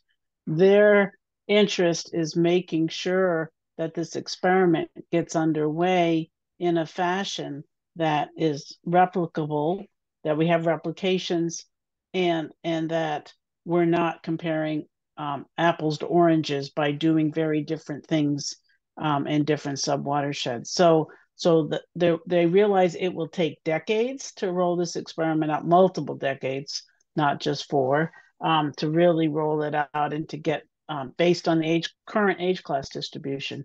But this interest in kind of going slow is a little bit different than their interest is, and not in terms of trying to drive revenue. That's not their goal at all. Their goal is really the research and the efficacy of the research in terms of publication and in terms of value going forward. So that's one thing I wanted to make sure we also included their thoughts. And so I think it is a very good idea that Jennifer had. And it's something we've actually been talking about the researchers too, is we need to integrate much more the researchers and the board. Right now it's you know, they're tracking some of this through us, but they also have a voice that I don't think is getting heard. And so I want to second what Jennifer said, and we're trying to do that in multiple ways. And so I really hope we can do some of that as well going forward. And we're actually trying to get some of the researchers at the next meeting in October to attend the board meeting as well as maybe some research forest staff that also can answer questions about what is it like to manage a forest. And so that's also something that we could add to this discussion. So I just wanted to bring that up. And thanks, Katie. Teresa? Yeah, just one other thought I had was that it could be helpful, I feel like, to see what is a budget for like the H.J. Andrews look like? Where does, like, what do they have for their, you know, yearly costs broken down, what the positions are, et cetera, just kind of like similar categories to what one of our, you know, budget projections look like, so we can kind of compare and understand what's already working for something, and then to also see where does all that funding come from to support that. So just for, you know, some context of what's already out there and working. Thanks, Teresa. Good suggestion. We've done that, and we've queried them. We've run our budget by them also, as well as our own research for, I mean, the research forests that are also the McDonald Dunn. So we have been doing that. So yeah, that's a good thing to bring forward more. But yeah, just that if we're in the same ballpark, if that makes you feel better right now. But no, not even just about feeling better, or not just as like context of understanding. For if we would be able to see that, I think it would help. Yep. Thanks, Teresa. Good suggestion. It sounds like possible to have that available to folks. Shannon, is there anything else you need to cover on financial viability, budgets, otherwise? I don't think so at this point, unless it would be helpful to, you know, dig more into some of the tables that I was talking about that we didn't get to with the figures.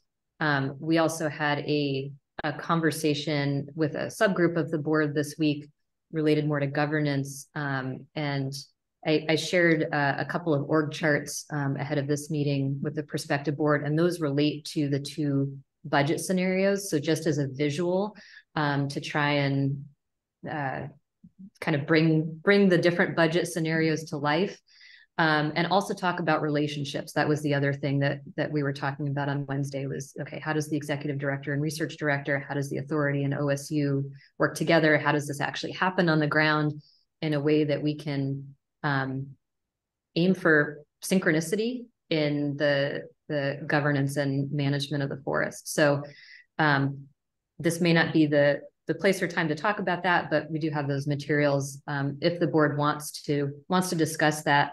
And just, I think there have been a couple of comments speaking to this about the two different budget scenarios that we walked through today.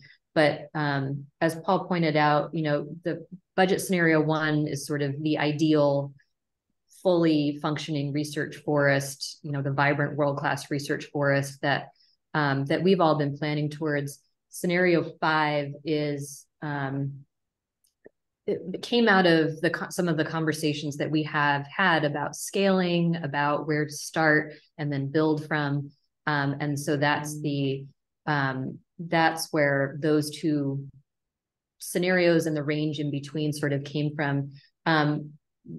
To one of Jennifer's questions earlier about, you know, what are sort of the main differences? Another is that I just wanted to mention is if you don't have fully funded research faculty, or as much presence on the forest, there's sort of less of a local presence there. So that's another difference between the two, having more dedicated people down, working with the local community and having more of a presence there versus having people, faculty members here on campus who are sort of working with the forest ad hoc as opposed to being fully dedicated.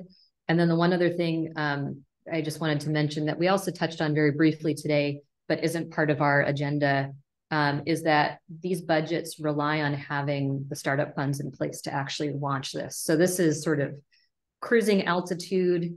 The startup funds are still needed, and some of those funds have been identified, and a couple of those, pots of money are in hand. As Jennifer mentioned, there's still more work to do on identifying the rest of those funds and the plans to actually get to these annual operating scenarios. Thanks, Shannon.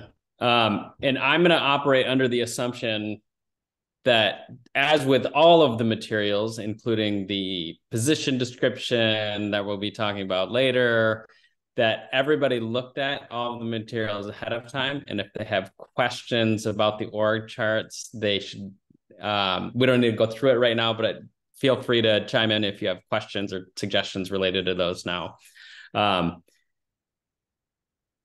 And with that, so we have one more topic on this agenda, sort of in this agenda item, in terms of, Vicki, your financial viability determination that's going to be coming up for you'll be presenting the land board and making yourself.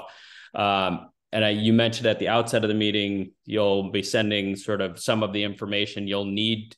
But I was curious if you or Brett wanted to say anything more about what sort of related to the financial viability determination and what to expect there. Yeah, I appreciate that. This has been a really good discussion this afternoon. Well, actually, it is afternoon, morning into afternoon. What I'm going to be looking at certainly is the revenue side. You talked about that a lot today, but then there's the cost side that you also discussed. And the last piece that Shannon just addressed was a startup cost plan.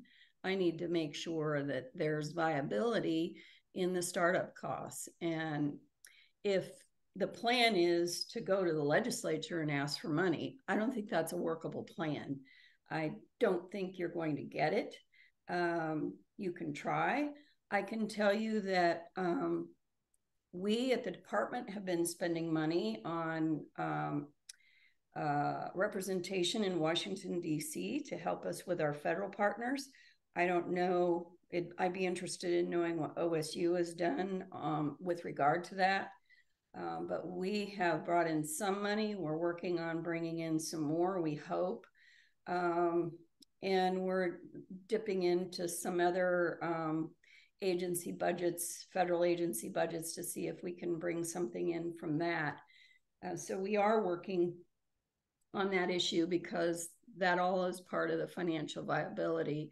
And of course, I'll be listening to I've been listening to what the board has been saying today. I just needed to get myself off video for a while. And you've brought up some really good points. And then I want to take back to Dan Newton, the things that you've come with today, and will continue to bring, but I think you're getting closer to where you need to be. Because I have for a long time thought this was probably a bigger experiment than we might be able to fund, but we've been getting closer and closer and closer, and I think that's great. So Brett, I don't know what you want to add to that.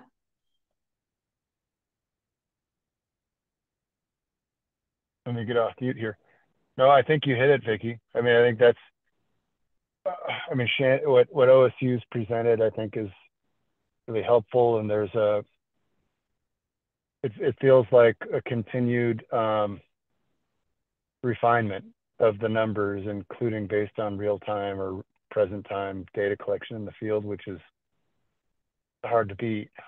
So Yeah, like you said, Vicky, I mean, it's the November, we're on the November timeline for Vicky's determination. And I think you sketched out the variety of information that you would need across the revenue and the cost side categories, as well as the startup plan. And that would, come in ideally, I think the intent here is that DSL through Vicky would make a request. Here's the information that I want to consider in informing the decision, and OSU would be responsive to that. And part of that would include the input from people who have served on the financial viability subcommittee, both within the board as members as well as externals like Dan Newton. So yeah, it's yeah, that's why like today's Paul pointed out, Vicky's in the seat of making a important determination that, but it'll take a lot of other input from others to help, I think, round out what you want to be thinking through, right, Vicky? Yeah, this takes me back to my freshman year in the legislature when I had to decide on the weight mile tax. That was a big one.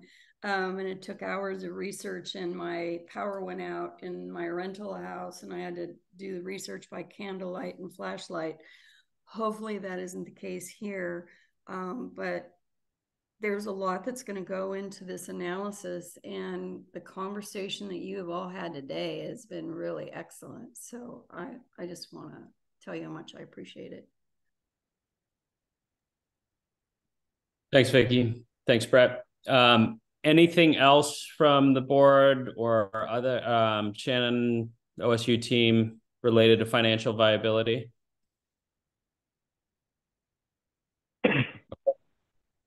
Thanks for the helpful conversation. Let's take a 20-minute break. 12:45, we'll come back. If you're on camera, Peter, are you actually running this meeting on time? Yeah, ahead of schedule, Brett. Maybe Brett wow. can get out of his car in the next 20 minutes. He's got a race. Oh, God, that's slowing me down. That'd be great. We're on break. All right, sorry. See ya.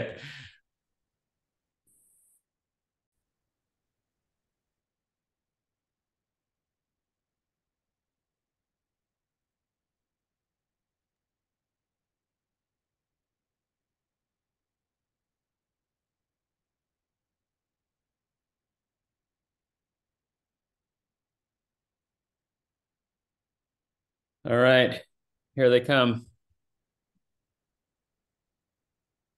Charging back into the virtual room from that ever so long and satisfying break.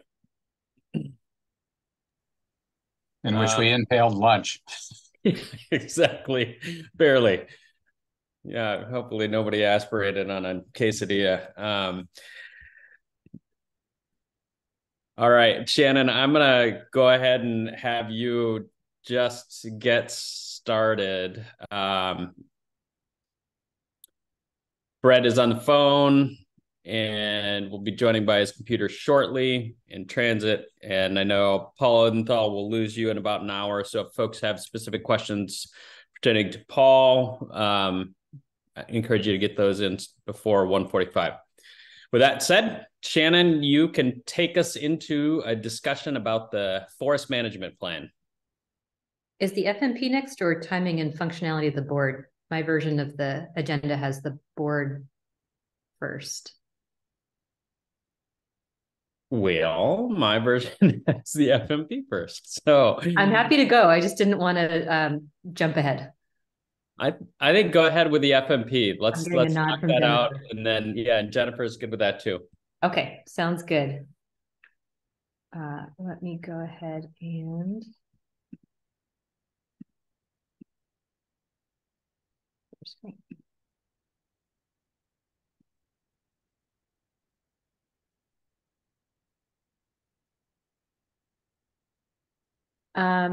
okay, so an update on the forest management plan. Thanks for the thumbs up, Peter, that this is showing correctly. So the OSU team and others who have been involved in continuing to develop the FMP have been working to update analyses, update sections and chapters, including bringing in the adjustments that have happened as part of the HCP. So we have a copy of the HCP draft that we've been working with since the beginning of last week, and we've been doing work leading up to that and continuing on bringing through all of those adjustments. In some cases, that's involved retooling some of the analyses just based on how different areas of the forest are set up, including East Hackey and some of the pieces that we were talking about with the scenario this morning, as well as Alder Creek and Upper Big Creek and some of those areas.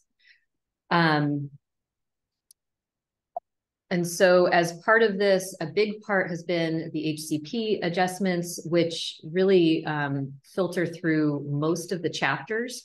So a lot of that editing and updating has been happening simultaneously across chapters, making sure that analyses are agreeing, as well as continuing to develop new sections of the forest management plan.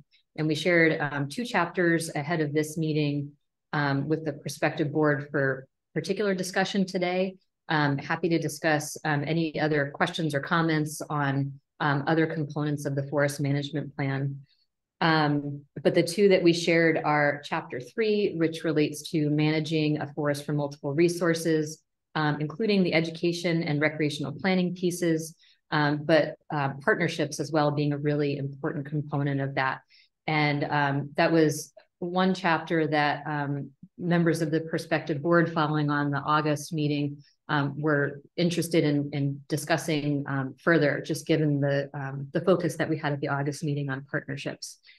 The other is a chapter on disturbance and forest health. This is a chapter that was not part of the previous working draft. So again, just really wanted to save a majority of this time for discussion of the information that was shared ahead of this meeting, as well as talking through the process for continued updates and finalizing the forest management plan. So this is the timeline that we're working with right now. As I said, we've been editing sections, editing analyses, making adjustments across the entire document. We are continuing to do that, completing those edits for an October draft for public comment. And that public comment period is set at October 9th through the 27th. So it's a 3-week public comment period. We will have information shared through the OSU website, and then coordinating with Allie and Brett and Department of State Lands, sharing that information through the listserv that DSL manages for updates from both DSL and OSU on the Elliott planning process. We'll also be advertising that broadly and having a link to that document for review, as well as a submission system for people to provide written questions, comments, and feedback. We did have a public listening session last night and had a conversation and asked people whether they wanted another public listening session as part of the October public comment period, or whether they would prefer to submit written comments. We kind of had a split vote on that. But we're working on bringing together all of those different ways that people can give input and feedback on the FMP draft. In October through mid-November, based on the public comment and continued input from the prospective board, we'll be making adjustments and edits to the forest management plan with a final FMP draft in November. And that is leading up to the timeline that's needed to share the final draft publicly and ahead of the state land board meeting, which is on December 12th. And at the December 12th state land board meeting, there will be a presentation and discussion of the FMP where OSU will present, and then a decision on approval by the state land board. Shannon, I think Brett has, or Bob, excuse me, has a comment or question. Yeah, Shannon, I mean, I appreciate how challenging, all the different vagaries of this process are.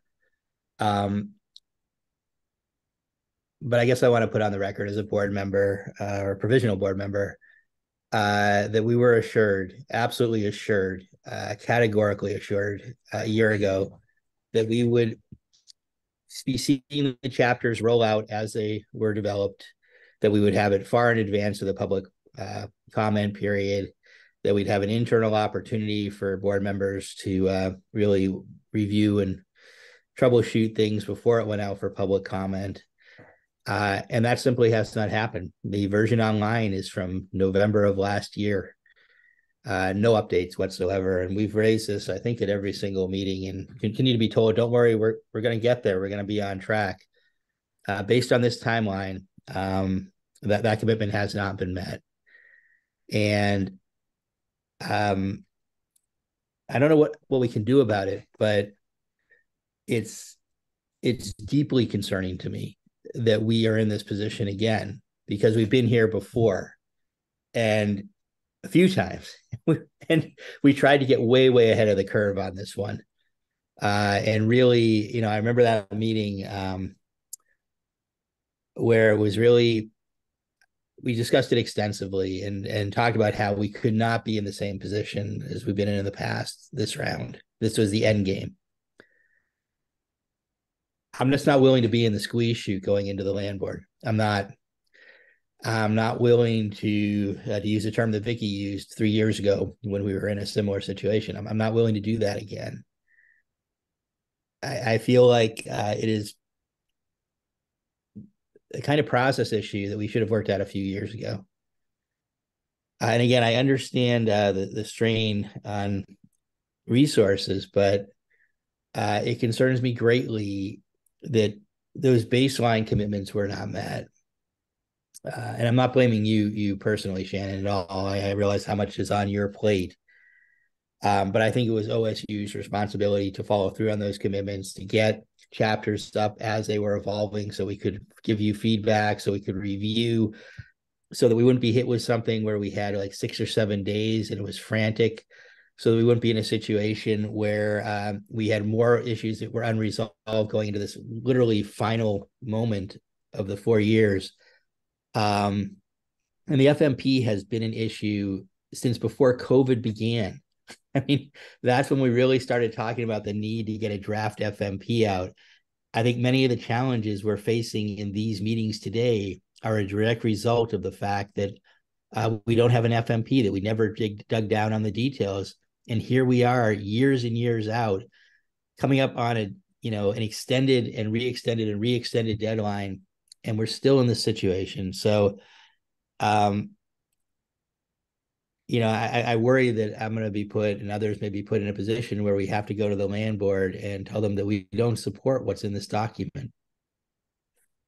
I just want to put that on the table, because I feel like stakeholder members, when they were still stakeholder members, did everything in their power to convey how important it was that we not be in this situation again. I'm sorry to have to say that. Yeah, Bob, I appreciate you making those comments and understand where they're coming from.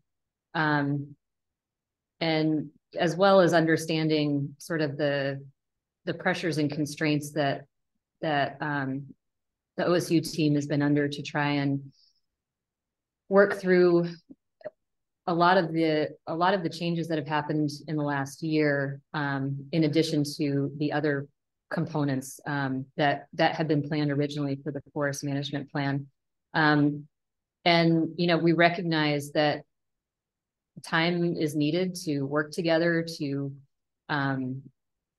review information, to review the draft. And a big part of where we are now is honestly stemming from a lot of the changes in the last year, in addition to the work that we've had on our plate. And that's not to make an excuse for it. It's just sort of a reality that that we've been trying to work through, contributing to some of the analyses for the HCP, which we were, asked to contribute to and wanted to help with the expertise that we have on our team, as well as the forest management plan. So we are working as hard as we can to finalize edits and to bring all of that information through the document and to share updates and to share chapters with the prospective board as soon as we can.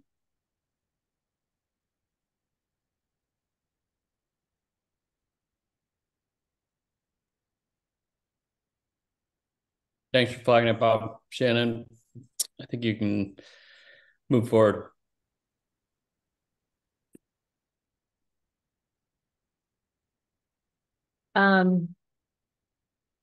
So again, really wanted to take time today to discuss a couple of specific chapters of the forest management plan draft, as well as information related to the biennial operations planning and some of the conversations that we've had with Jennifer, Jack, and Keith coming out of the August meeting. So one is the chapter on managing a research forest for multiple values. Some of this really revolves around educational planning and recreation planning.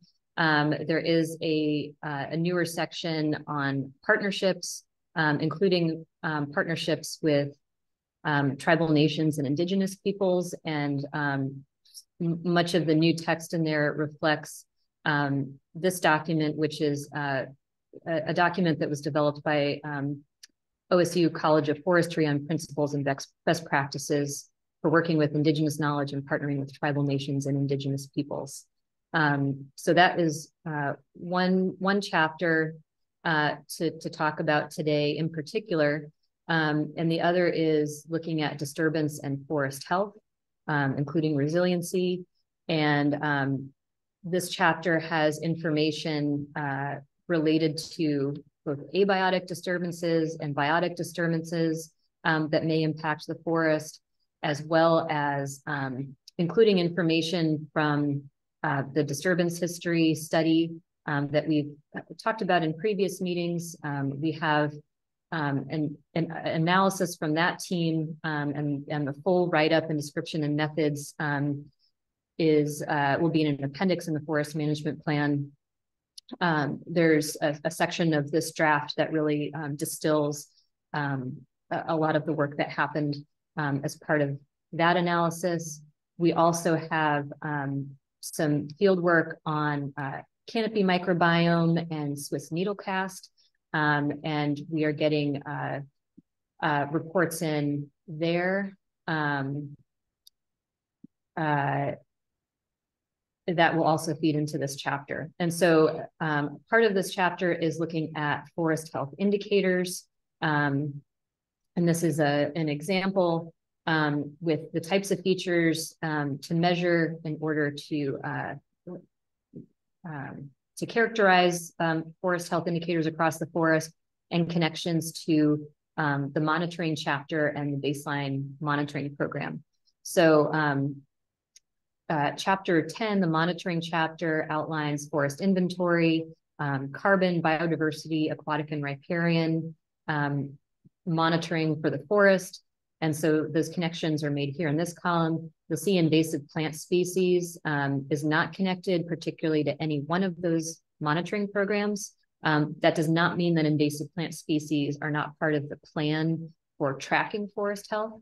It simply means that they are not a focus of necessarily any one of these monitoring plan components, although parts of the forest inventory, biodiversity monitoring may pick up information about invasive species, and then more of the operational inventory work and road work, where often invasive plant species are found, as well as in other areas of disturbance across the forest. invasive plant surveys and information would be gathered through that work.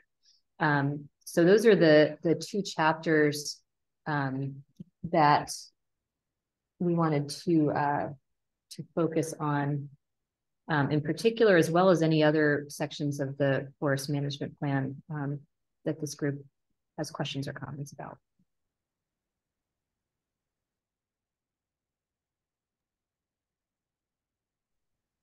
Thanks, Shannon. Thoughts, reactions, suggestions from this Prospective board?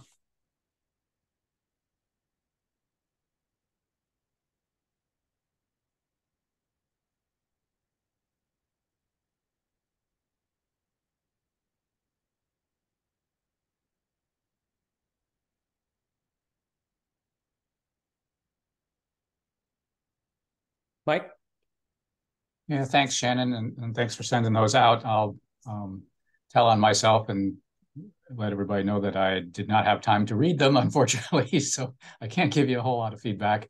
And to tell you how well I've been following all this, which hasn't been too well, what's the best way to get to the entire document? Bob mentioned the OSU website. Is that where we'd find the full document? Yep. So there's a full working draft document from November 2022. That's the full key sections that were identified by the advisory committee. And then there's these two updated chapters with more updated information coming. And then the full updated, there will be a full updated document leading up to the October public comment period. So there's a link on the OSU website.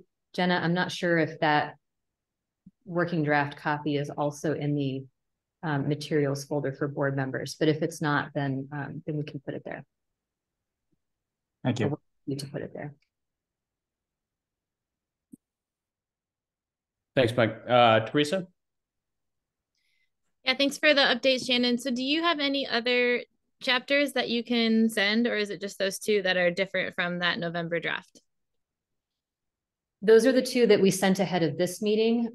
We will work on sending additional chapters as they become ready and then packaging them all together. Some of the chapters have more specific edits that are being made across them than others related to the HCP. But we'll work on sending additional chapters as soon as they're ready. And then if we have, comments, feedback, what's the best way for us to engage in that? Like send it back to you or? Yeah, if you send comments back to and questions back to me and Jen, that would be a good way. And if the members of the board don't have specific comments or questions that you wanted to discuss today, then we can do written feedback.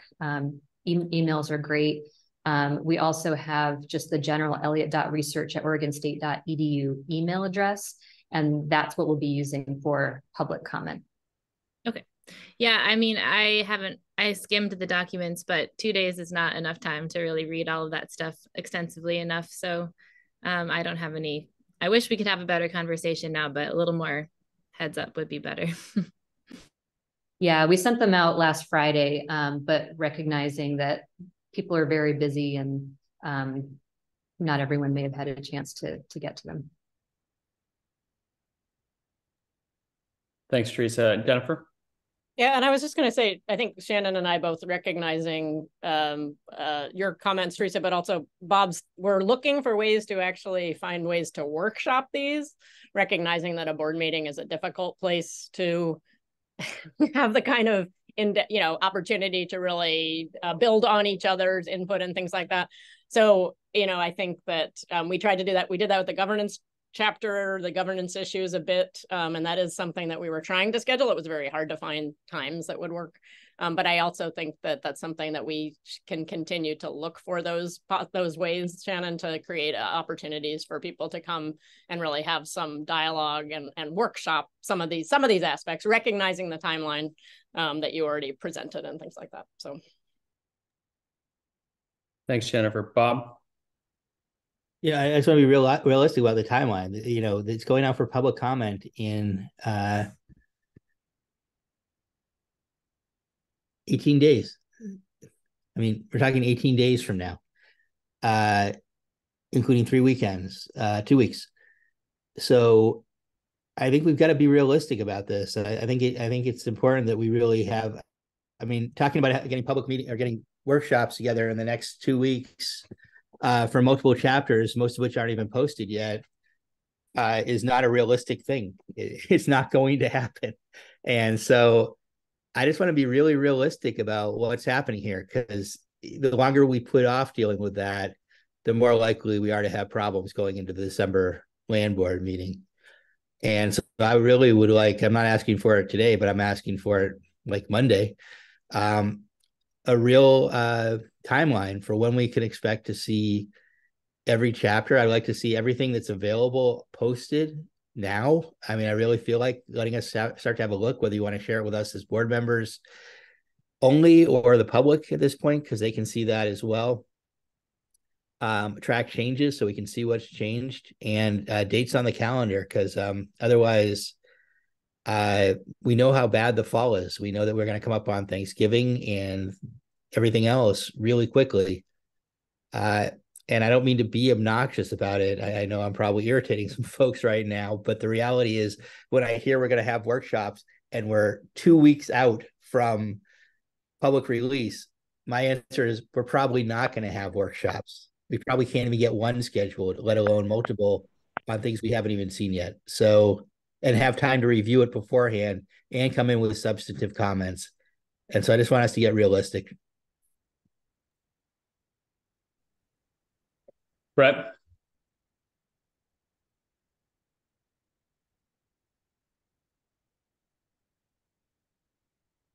Okay, can you hear me okay? Now we got you. Okay, sorry. I moved to the passenger seat. Much better over here. I was going to ask,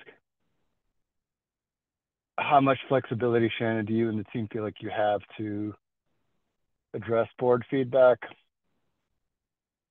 both within and then at what point can you no longer address feedback knowing that you've got to get land board materials in, but there's some flexibility on updates up to the, a week or so before the land board meeting? And Bob, how much time do you need? Do you feel like, other than like more than we have?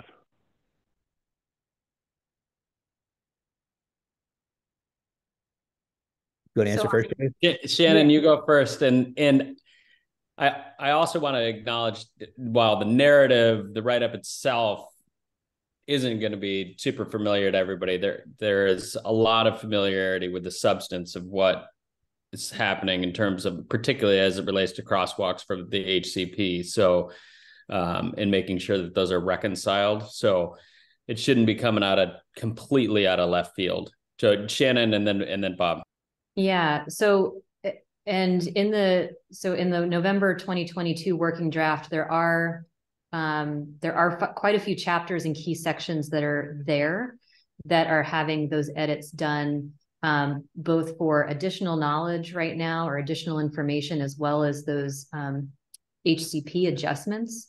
And so there are those sections as well as the HCP adjustments that have been discussed with the board that we're bringing into those chapters. So those are two things in addition to the chapters that we've shared and the information that we'll continue to share, where prospective board members can look for information while we're bringing the edits fully through the document.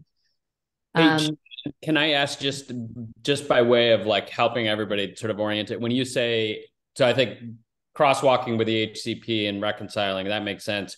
When you say like new or updated information, just maybe an example of like, when you're just saying that, what's an example of the type of updated information since 2022 that you might be incorporating? Yeah, so an example would be in the chapter that we shared last week, bringing in the analysis results. Well, that was a chapter that wasn't part of the working draft, but bringing in the analysis results from the disturbance history study, in order to sort of make connections with the information that's part of the November working draft on extensive silviculture, which references historic disturbance conditions. So there's now that information in Chapter 12, and those connections with Chapter 6 are there as well. Another example is in the aquatic and riparian chapter. There is a riparian restoration experiment that's outlined, and in talking with partners like ODFW and some of the local watershed councils, there are some tweaks and some ideas for a pilot study, a sort of extended description of that's being worked into that chapter. So those are just a couple of examples. I'd say the chapters that are not included in that working draft are Chapter 12, which was shared last week, the governance chapter, which relates to a lot of the conversations that this board has been having, both together and with OSU. And so the information from those conversations are also going into that governance chapter. And are there others? So the governance, the two that were received last week, and then what else sort of is not in the 2022 version and maybe being updated and not in those three? Are there other chapters? Yeah, so the governance chapter is one, and that also relates to organization and financials. So we've been discussing a lot of the information that is going into those chapters. Part of Chapter 3 had been in the November 2022 working draft, but the partnership section is sort of revamped, and that was shared last week. Right. Chapter 5, which talks about data management, nested experiments, and data sovereignty, that was not part of the November working draft. So 2, 5, and then 12, which is the disturbance and forest health chapter that we shared last week, are the ones that were chapters not included in the November 2022 working draft. And we won't give you a test on the numbers, although Shannon, you would clearly pass on which chapters. But it's my impression is the vast majority of the FMP, notwithstanding the fact that there are updates underway, is available in the November 2022 draft and chapters and ongoing discussions that are happening now. So chapters that are out there. So there's not like 10 chapters still to come. There's a couple.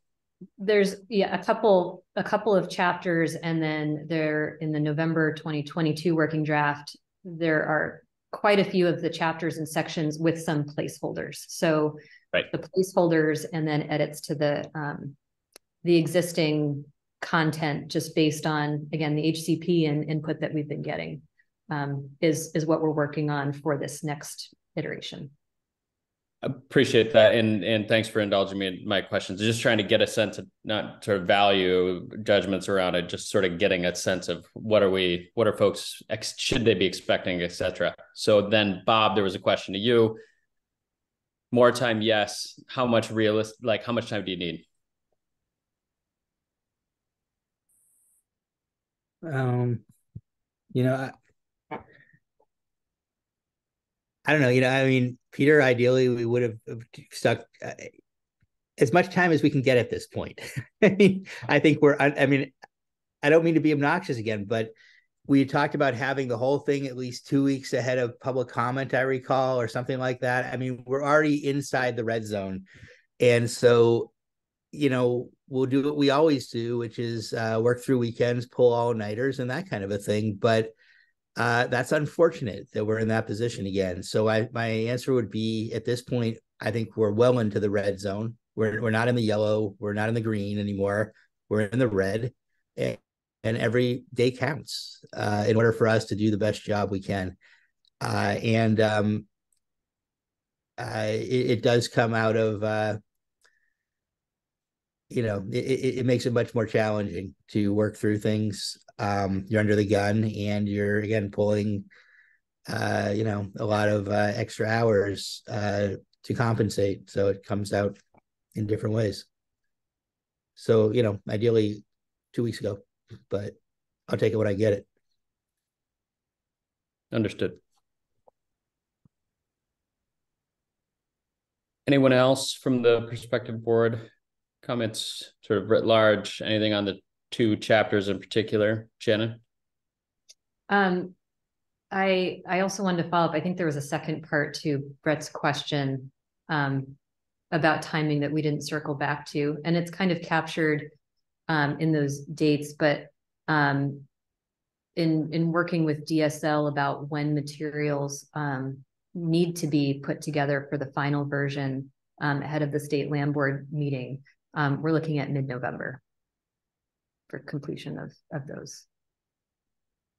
Okay. Teresa? I'm just trying to think of ways to, I guess, help highlight, since it will be a short timeline, things that are different or new or important to review. If there is a way of to do that, that'd be helpful. Also, I'm just thinking of, in a lot of the HCP discussions on certain points, I know that it's been brought up, like, this is not an HCP issue. This is going to be discussed in the FMP. So if there's things like that the FMP addresses specifically that are not in the HCP, calling those out could also be helpful. I would say it's good to flag this kind of thing moving forward that I'm not sure other people have, but since last or the beginning of this year, I guess, when I joined the board, I've been asking to be involved in FMP discussions, and it hasn't ever been a thing that's happened. And I feel like if we can just prioritize having earlier discussions on things, that will prevent this in the future. Thanks. Yeah, thanks for that, Teresa. And that's one of the things that Jennifer and Jack and Keith and I have been working through over the past couple of weeks. A lot of the effort through the spring, including from our team, kind of got shifted to doing a lot of thinking through about the HCP and analysis. And that's part of the reason why some of these conversations, like what you're saying, the shift just, or the focus just kind of shifted a little bit. And then it's been shifting back while continued work has been happening on the HCP. But definitely recognize the importance of engagement on these sections and chapters and the whole process. And that's one of the things that we've been working with Jennifer, Jack, and Keith on trying to streamline.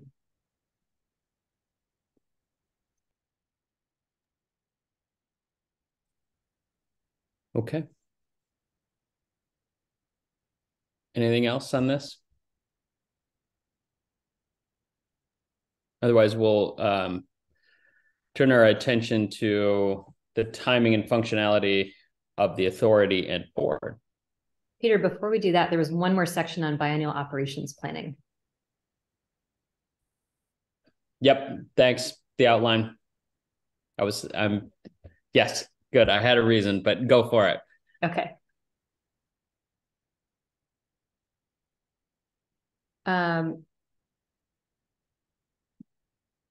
So again, there's information with the board materials ahead of this meeting with a draft description of the different components of biennial forest operations plan for the Elliott. There are quite a few sections described, and this was put together through coordinating with consulting foresters working on the project, as well as working with Ryan and others. And it's based on other annual or biennial forest operations plans, as well as adding some components that are maybe more unique to the Elliott or have a different weight.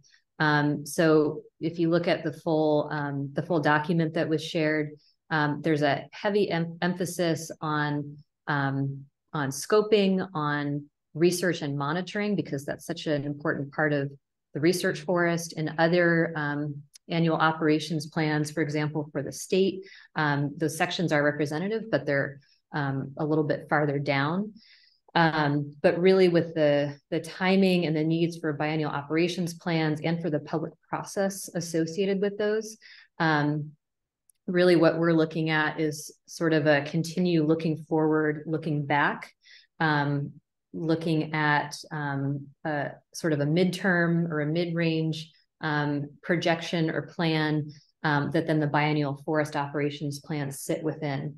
So that means for the scoping section and looking at objectives, researchers and forest managers and the executive director working with them will be looking at in this draft version, looking forward at what the goals and objectives are for research and monitoring and HCP commitments and management, using that to develop 2-year plans that very specifically lay out what the monitoring and timber harvest plans are under the research design, as well as things like road maintenance and forest health monitoring and addressing any forest health issues. So all of those details are in that, that draft. There's a note here that public process is a key element of the plan development, and the specifics of what that looks like are an important piece of the Elliott State Research Forest Authority functions and the board of directors. There is additional time estimated for harvest and layout beyond the planning. So the biennial forest operations plans, and then the timeline that we've put together as part of the draft does not include work on timber sales approved by the plan. That would be anticipated to be a minimum of 9 months for that, with the possibility for some of the work, some of the scoping potentially overlapping with the plan development. But this is the draft timeline right now. So for the biennial operations plans, that this process would start at least 16 to 18 months prior to the target date of adoption, with primary plan development happening over the course of 6 months. A lot of back and forth and coordination happening as part of this plan development. Then 2 months for internal review, edits and revision happening alongside that. There's a suggested public review of 2 months here. I believe Senate Bill 1546 indicates that at least 45 days prior to the ESRFA board meeting that materials need to be posted. Edits and revision here, another round of review, and then final edits and a decision by the board of directors on whether to approve the plan. So that's currently the draft timeline and draft scope for the biennial forest operations plans. Shannon, one just quick point of clarification. When you use the term internal review, is internal to whom? Is that the board or OSU, or who's on the inside and who's not? Yeah, internal to the authority board and the full ESRF. Great, thanks. Ken, or Mike, excuse me. Yeah, Shannon, I appreciate the timeline and all the thought that went into that. How would you envision the very first one coming about as far as timeline? Because if I look at this one, which is great, I mean, it gives time for looking at everything. By the time, if we went with this one just for the first one, by the time this is there and the plan's approved, we've already run out of our startup money. And there hasn't been and like you said, another realistically another 9 months to get things laid out, crews advertised, sold, and then harvested, because that's even beyond just the advertising and selling and setup and all. So I'm just curious as to what you think might work as hopefully a shortened version for the first one, or starting a lot sooner. Yeah. Well, this relates to some of the conversations that we've been having about starting with a biennial operations plan for the first 2 years of the forest, and the needs to hire and or contract to fulfill a lot of that work. And then looking at opportunities for early implementation that follow, that follow the process and follow the research design and the questions that people are interested in asking. So demonstrations projects have been brought up in the past, really their early implementation of research. And I know that's a conversation that members of this board have had, sort of pros and cons for working just directly on the first biennial operations plan versus maybe creating sort of a smaller sub-plan for early implementation. And that's where this question might come up again. The capacity and resources to actually do that work, including the role of like what research questions are we asking, and then using that to lay out prescriptions and then go through the public process that's needed. Those are pieces that through working on this biennial operations planning, and then in talking with Jennifer, Jack, and Keith, looking at examples that can lead to those early implementation projects could be a big part of that. I think, so that's one question, is sort of the direction and where to put the focus on, on biennial operations plans and the first one right away, or work on that and an early implementation of sort of research demonstrations that fit within that. But then there's also the public process, and what does that look like? And I know that's something that several board members have raised, is we need to make sure we have a strong public process and really figure out what that looks like. So I guess that's another question there too.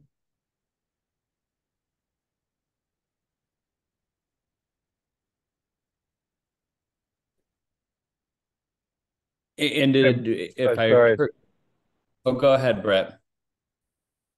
I'm sorry, I'm off video. I'll be right back on video from my phone, but that was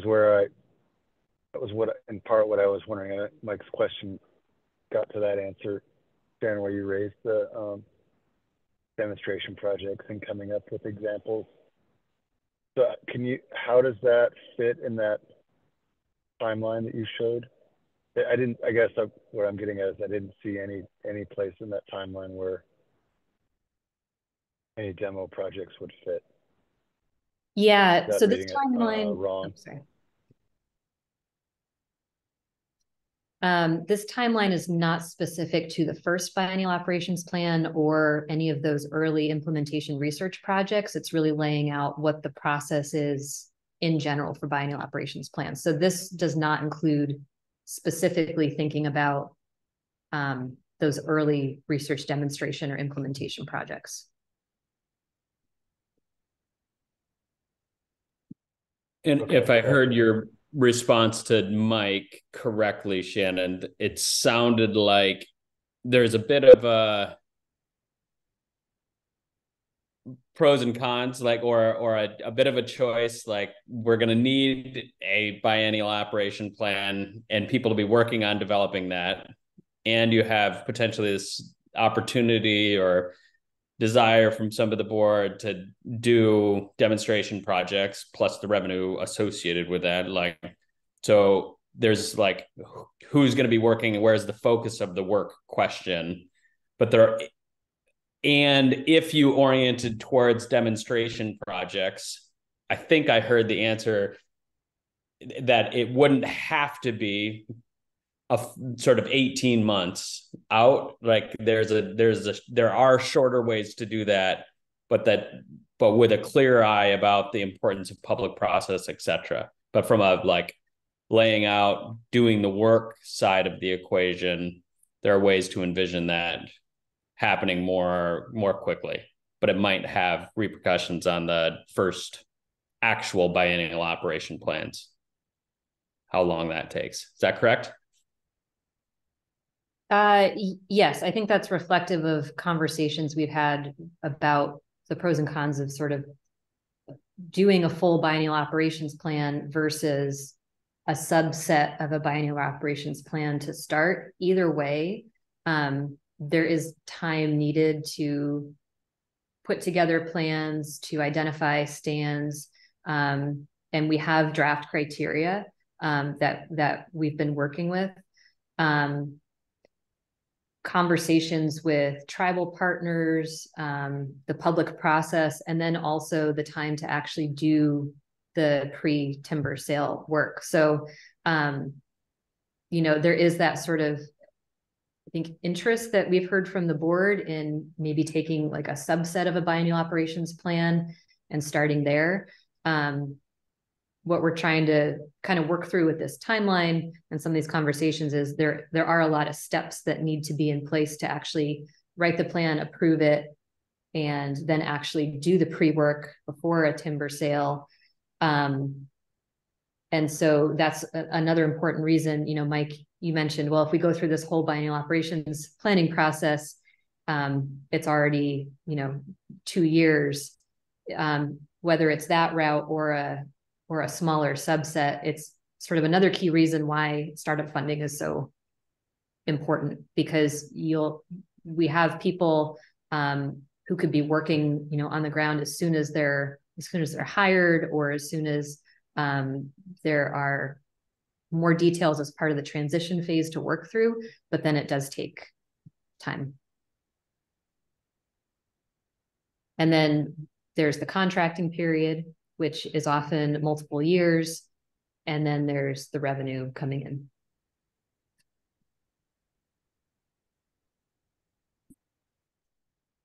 Thanks, Shannon. Mike?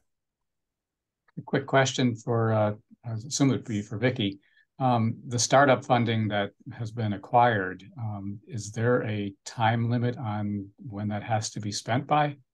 So what I'm thinking is, you know, if we started off slowly, kind of slowly and getting things set up, obviously it's going to take some time to hire people and get them on board, get them working. If the startup funds had to be expended within like the first year and a half, then we might have some trouble there. But if it could be expended, be available until fully expended, I don't know how that system works. So I'm just curious. Okay, thanks, Mike. I think I just want to make sure we're not confusing startup funds. That 35 million, we're talking about the money you got appropriated from the legislature to the authority, the 4 point some odd million. Is that what you're talking about? Okay. We have a biennium to spend it. And if you have leftover at the end of the biennium, it tends to carry over.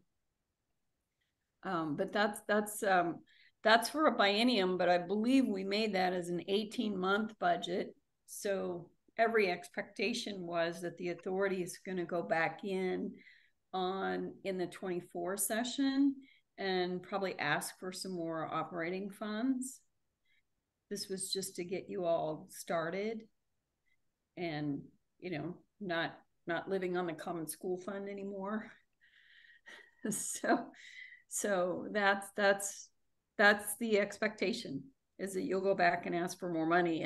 And our LFO analyst during the public hearing in Ways and Means indicated that the board would likely come back for more funds, but this was to just get you started. Okay. And we calculated that as an 18-month budget. Pretty basic budget too. Not all the bells and whistles. Thanks for the question, Mike, and Vicky for the intel. Before we pivot away from this and knowing time's short, and Paul, you also addressed a component of this in a comment earlier in the chat, and knowing you got about 5 minutes till you have to drop out, I wondered if you had any reflections on this conversation, startup costs, and also knowing we're also going to talk about kind of board functionality and position descriptions, any thoughts or things you want to flag for the board before you have to sign out. Yeah, a few things, and I won't go back too much on startup funds and I mean, Vicky's answer is right on that. Those funds are great to have, but they didn't fund everything needed in startup funds. So, over those 18 months, there's still gaps as well to discuss and try to solve for the authority. Going back to the FMP, I just wanted to address kind of Bob's concerns, and I agree with him. The time we have is the time we have, right? The schedule is compressed. A lot of that has to do with HCP and the changes when we made the decision to extend the timeline to December as well. As we put out that timeline and talked about the FMP development, the expectation was that the HCP would pretty much be finished in a format pens down by mid-June as well. And, I think we got the final one about 10 days ago as well. And plus we diverted OSU staff towards that were working on the FMP towards the ACP. In fact, I think Deanne just came back last week to start working on the FMP as well. So our timeline on the FMP has been compressed as well, and I'm sorry that goes through to the board to have that review time compressed as well, and some that may have to happen in conjunction with the public review process as well. That's where we are to get to December. And I just say, also on the same time point, we have time frame. We have a lot to do on the management agreement. I look forward to having those discussions with the group and moving that forward in the near future, so we can get that contract nailed down between us and ready to support us when we get into January as well. And then just a final note, because I have to, like I said, I have to go away on the PD discussion. I've said this a few times to folks as well. I think from the OSU perspective, there's some tweaks that you all will do to the executive director's position. I think from the OSU side, we're fairly happy with where you have it. Again, with those changes that you want to make. The one thing that appears to be missing from the position description is that delegation of authority to the executive director. What authority are you going to give to that individual? That's essential as it goes out. Whoever's going to put in and apply for that job, they're going to want to know, can I spend more than a nickel? What's my contract authority? What's my budget authority? And anyway, so I think that's a big part to still be worked on, and I appreciate that work. Thanks, Paul. Anything else from board or others on the FMP?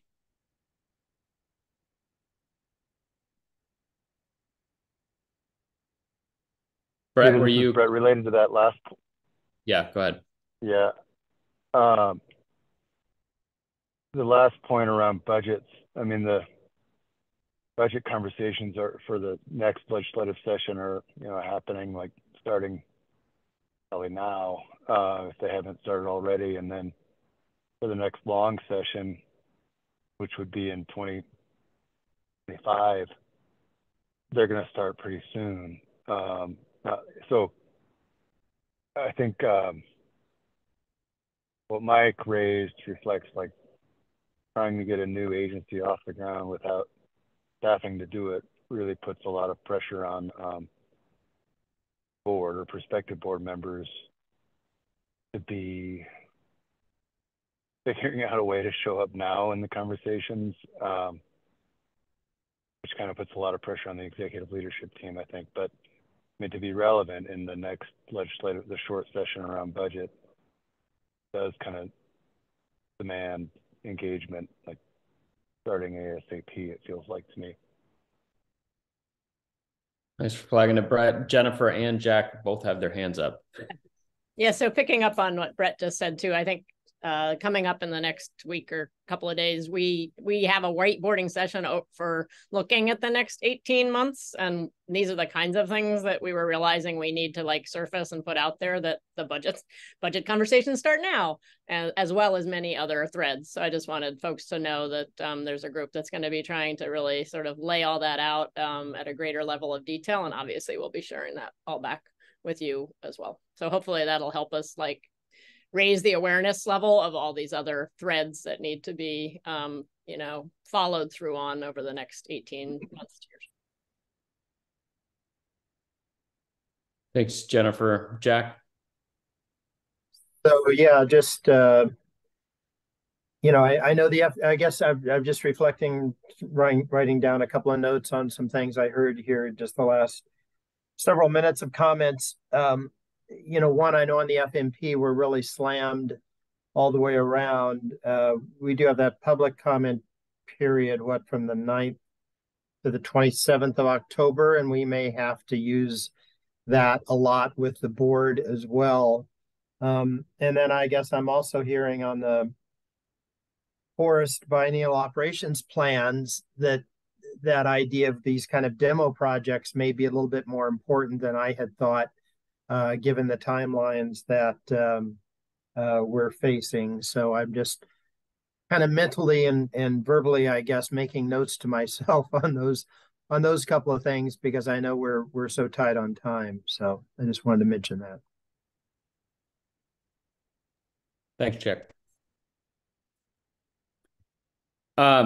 So I know there's sidebar conversations going on in the chat. I'm going to just encourage, let's try to limit that. It's not, I don't know that it's helpful to have multiple conversations going on at the same time. It's difficult for people to track that. So if you need to talk with somebody, feel free to reach out directly.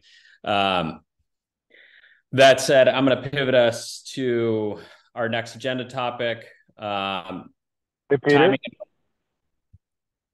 No, I'm not. Go ahead. Can I do something before Paul? I think Paul has to leave, but I think he's while gone. he's here, knowing that there's a little. All right. Well, then we'll save it for later. Okay.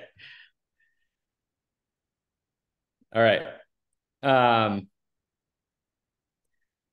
So, Brett, I know you and Jennifer and maybe others have talked a little bit about. Oh, Vicky, do you need to get in on this? Okay. Yeah, Vicky. Peggy asked me a question in the chat about the ask for more money. And let me say, in response to that question of Mike, the conversation that was had was Representative Holvey was asking Matt Stainer during the hearing how much longer and how much more the legislature was going to continue to support the forest. When would the forest be self-sustaining?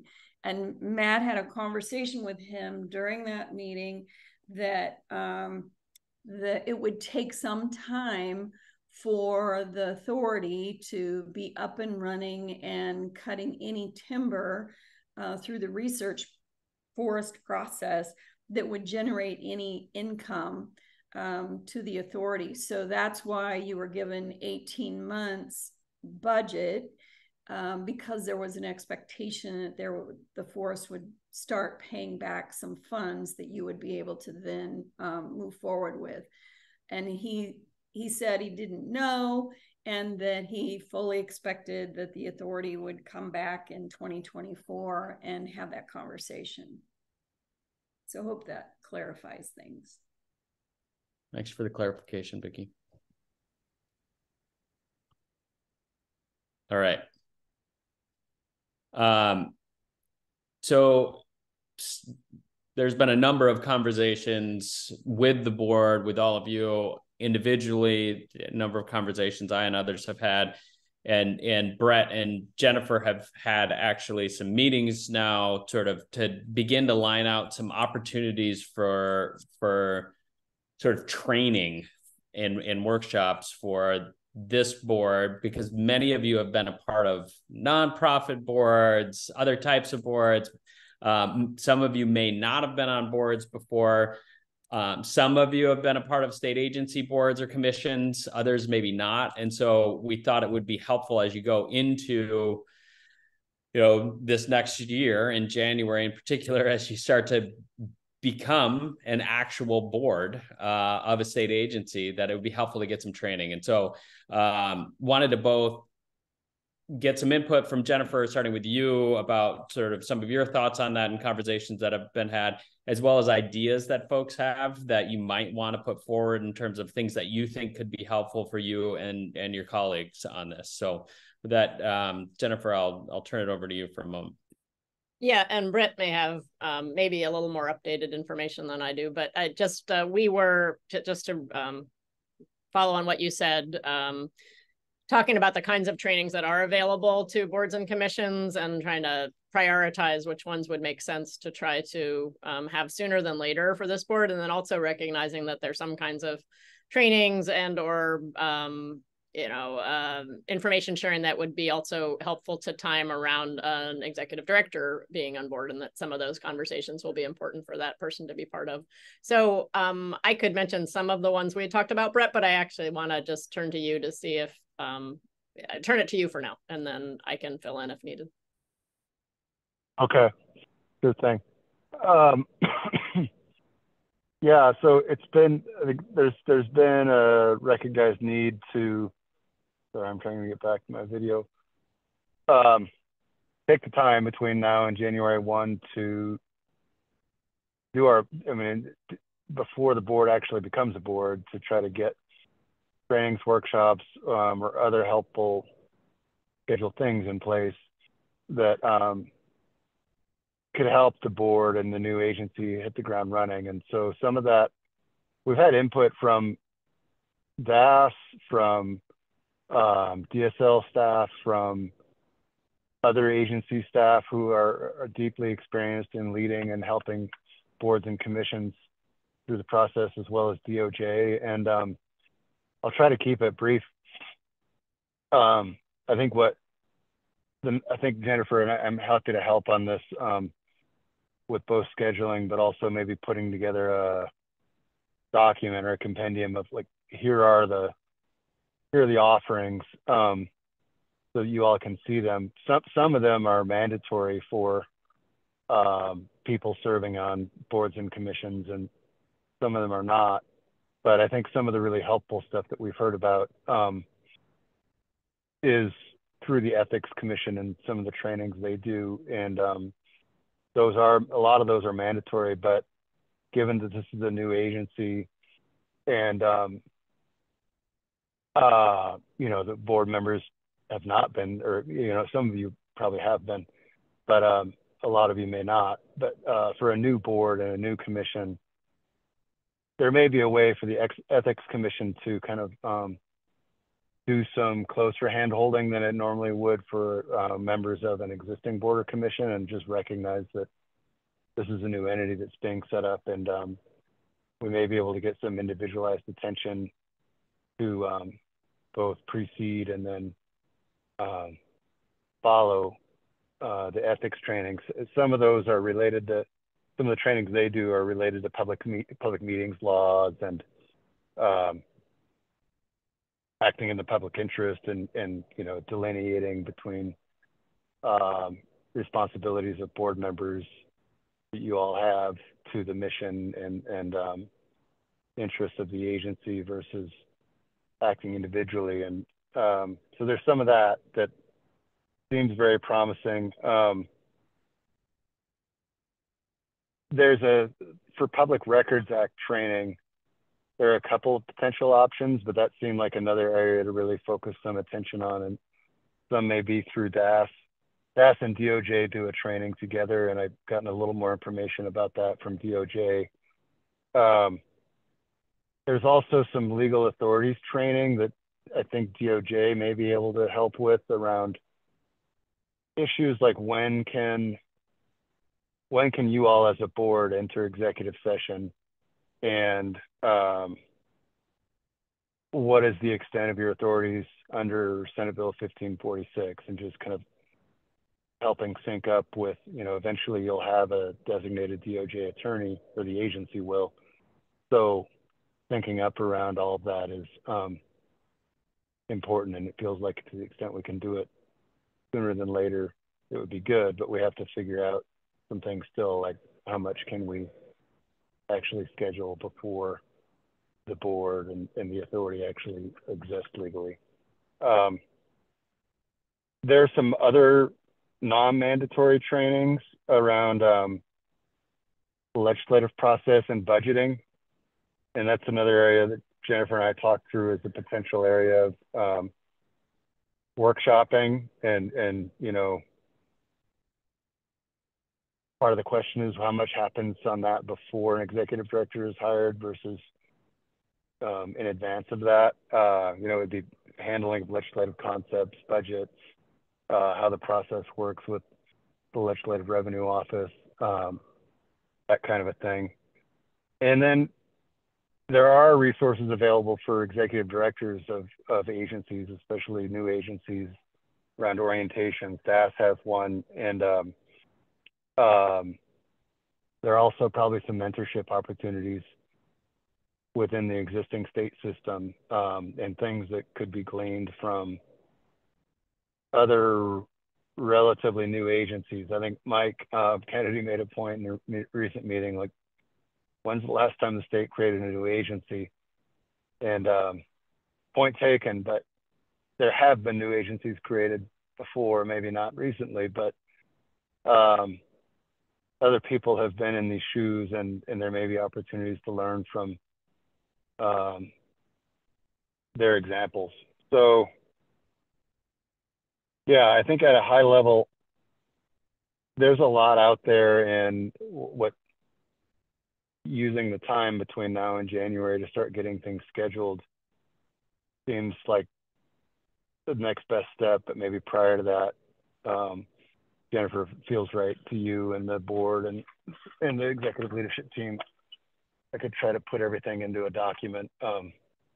They've been meeting to do, but a bike trip and a trains, planes, and automobiles experience has me a little sidelined in a parking lot right now. Great. Thanks, Brett. I think you did a great job of laying out our thinking and just letting people know about the resources. And again, we can pull something together to send out to folks that gives you a sense of what Brett just covered there in terms of what's available. Yeah, and I think one last thing, sorry, Jennifer, I think it will likely involve demands on your schedule and potentially doing things outside of regularly scheduled board meetings. And so I think the first question is, what can you do before you actually become a board? But if there are some things that can be done, won't be schedule demand free, but it does sound like there's some really helpful resources out there.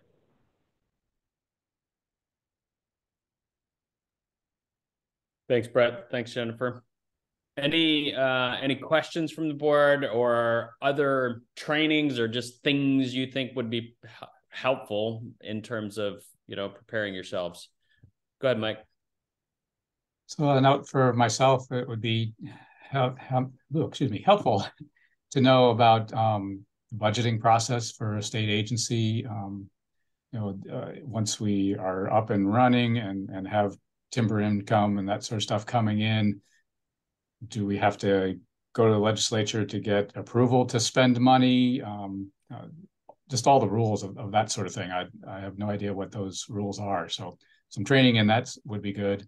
Also some training, while we won't be state employees, we will be hiring some, and just some background on state personnel rules and things, so we know what we can and can't ask our executive director to do, or what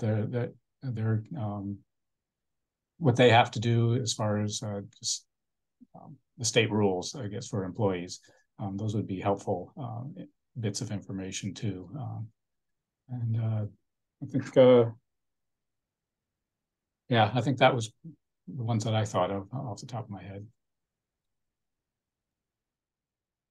Thanks, Mike. Yeah, it helps to hear what all is on your minds. Is what do you think you need or want? And those were all good points, Mike, because yes, you have to get legislative permission to spend your money. All right, anything else? Otherwise, we've got one more topic and then public comment. I have a couple of people in the queue. If you are a member of the public and want to make public comments, make sure to send me a chat or Jenna. And between now and then, we're going to talk a little bit about the position description. So hopefully everybody had a chance to take a look at that. Flag in particular the comments from Paul Odendahl before he signed off related to delegation of authorities. But any thoughts, reactions to the position description? It sounds like from the OSU side, it's, you know, maybe some tweaks that are still underway, but generally in the ballpark here.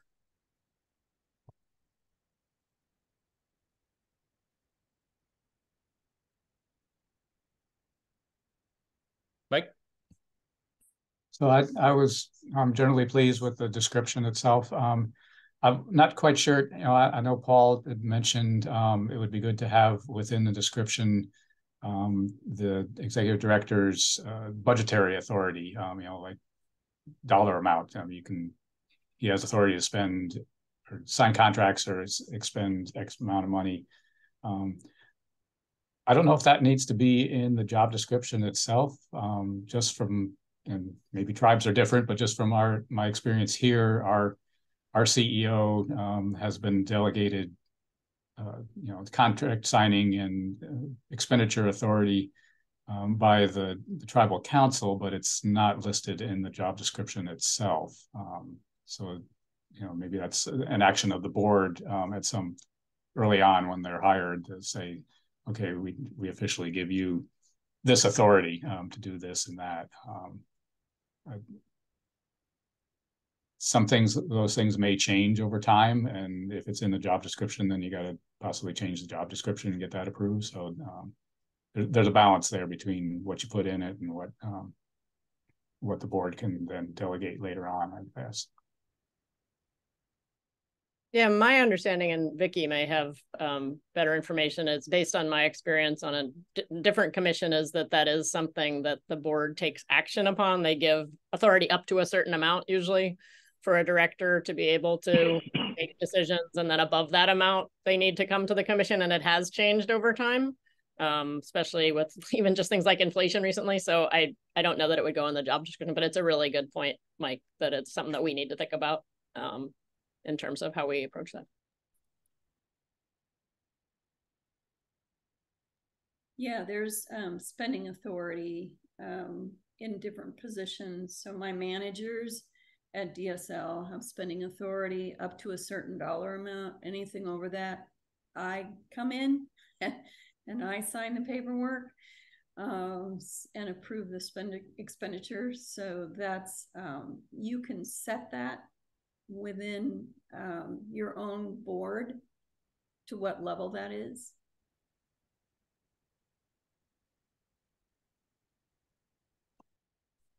Thanks.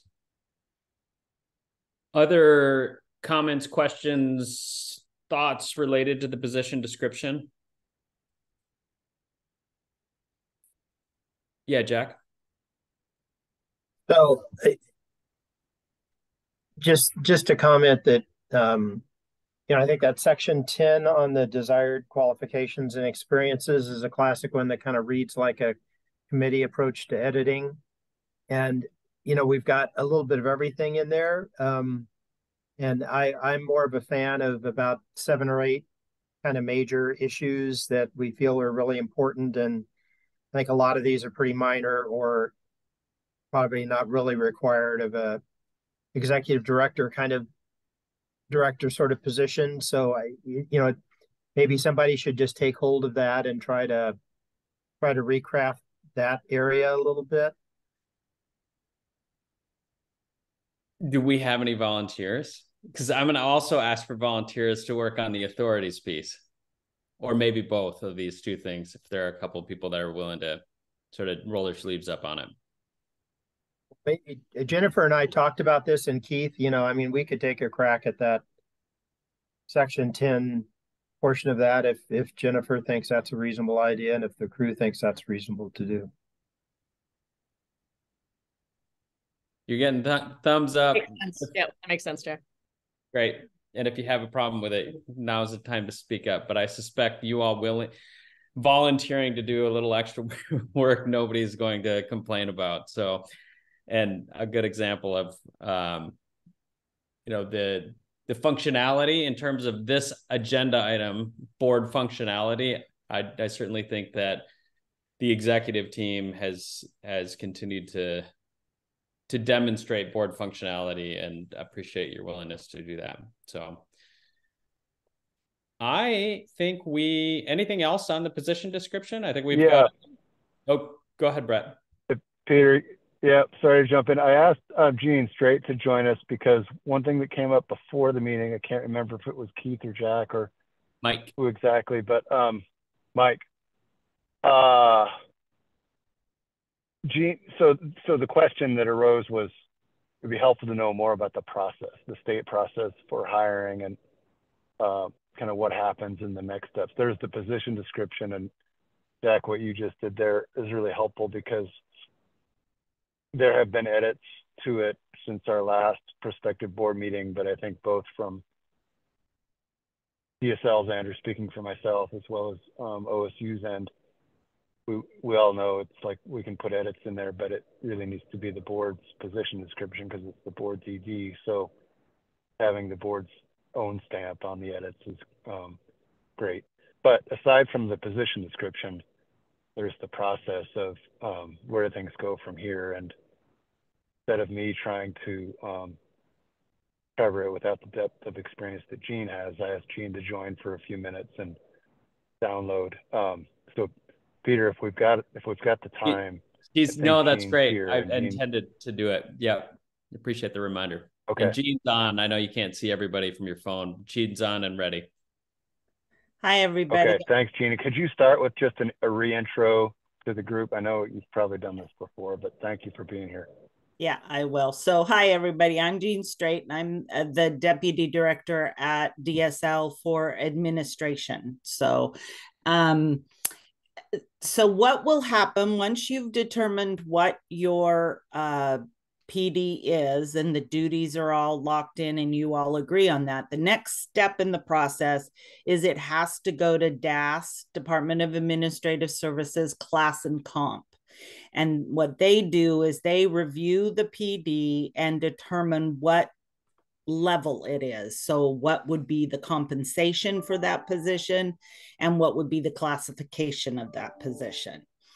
And then once that's determined, then and I'm not sure what a normal position would be for an executive leader, then you would meet with the recruitment people at DAS and put together a recruitment plan. So where are you reaching out to? Who's going to, even down to who's going to be on how many interviews do you want to do? Who's going to be on those panels? So you have a complete plan before then it's posted, who you're outreaching to, what groups you might be outreaching to. And then it would be posted. It has to be posted in Workday because it is a state position. And then the process would go through Workday. So that's it in a nutshell. The biggest piece is that Class and Comp, because they are the ultimate authority of how much all of us that are state employees get paid. Gene, can you say from your experience how long that process typically takes? It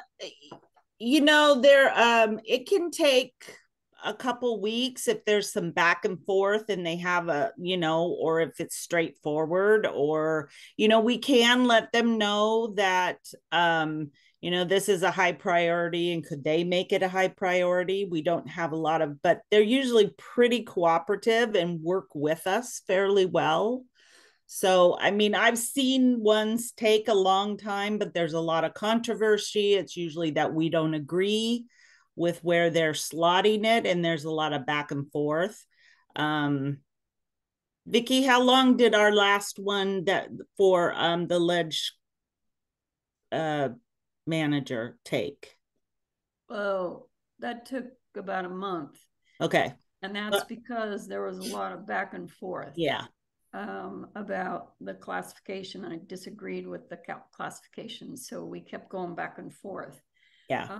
But others, I would agree with Jean, it's 2 to 3 weeks. Yeah, at the most. And I would recommend that, you know, setting up a meeting with class and comp to kind of give them the background of what's going on. I've been having conversations with DAS because DAS will be providing you with those support services. So I've been having conversations, and quite a few of them do understand what this entity is going to do.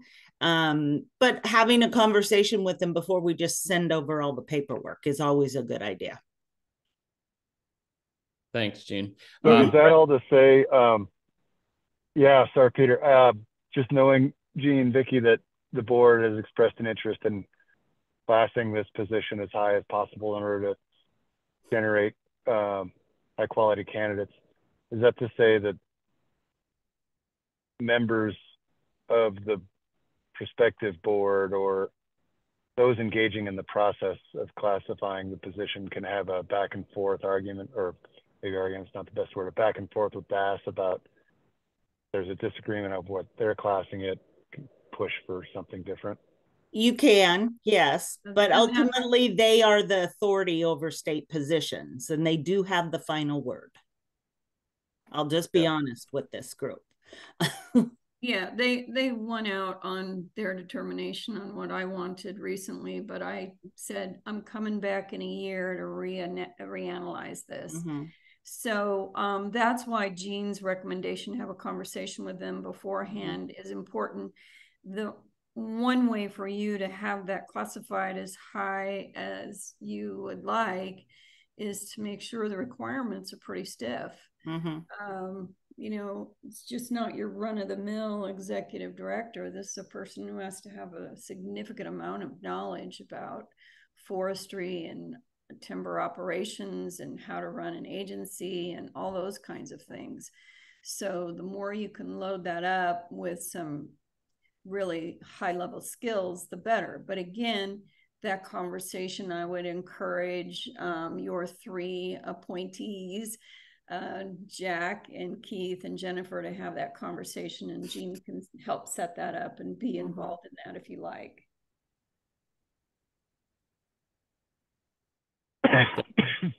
Mike, go ahead. So, Jean, are there rules on how long a position has to be advertised for before hiring? Or and then as a second question too, you mentioned Workday. I'm not familiar with what that is. That is our employee management, basically HR management system. So it's all recruitments are done through there. Our payroll is done through there. HR management is done through Workday. Trainings. It's a computer system that we use. HR management system that we use. Not always the most people friendly. I will tell you that. I'll warn you that right you're now. Fortunate not to be familiar with Workday. I was going to say it's the next great thing. Comments about that, but Jean, he also wanted to know how long we have to post a job for, and it really there is no set requirement. I'm sorry, Vicki. Yeah, there's no set requirement. Right. Often a lot of times when you post a job, you do that. Our HR people go in, our recruiter goes in and says, hey, you only have 5 people. Do you want to extend this? And then you can go out and extend it. So there's no set thing. There's some, at least a week, but that usually tells people that you might have someone already in line. But, we've posted them for a month on open competitive ones. I've seen them posted indefinitely. This is open until filled. There is also that option. Yeah. And the other thing to remember, Mike, is that Workday, not many people know about Workday. Mm-hmm. And so it's important to And we've done a lot of that internally at DSL. We've expanded how we're doing our recruitments. It's got to be in Workday because the state requires it, but we are posting that in various places like LinkedIn and with organizations that we think we could find somebody that could fit the bill. So it's just doing more outreach to drive people to Workday to apply for the position. Wow, that dishwasher's loud. It sounds like I'm guzzling, but it's just the dishwasher. Brett, go ahead. I was gonna, Gene, well, we've got you. Feels like for this, so this process, the statute 1546 has a prescribed path where OSU runs the process, and I think our past conversations around this has been yes, and it's going to have to be integrated with the Chief Human Resource Officer or office for the state as well as DAS, and so it felt like I think it still feels like while the board's having conversations about how to class the position and how long it might want to advertise it, and executive leadership team is playing a role there, that the next meeting may be between OSU, CHRO, DAS, and somebody from DSL as well as the executive leadership team, or maybe more than one from the executive leadership team. Right. To mesh up on expectations for the process. Is that, are you feeling that? Yes, and just recently with another agency's director's position, they actually hired an outside recruiter to run that. So it could be done. DAS was involved and worked with that outside recruiter, but they worked with an outside recruiter to get a bigger, broader base. So OSU could maybe act as that recruiter piece, but working with DAS. So it's not unheard of, but they'll have to work with DAS because DAS is there to make sure we follow all the state rules.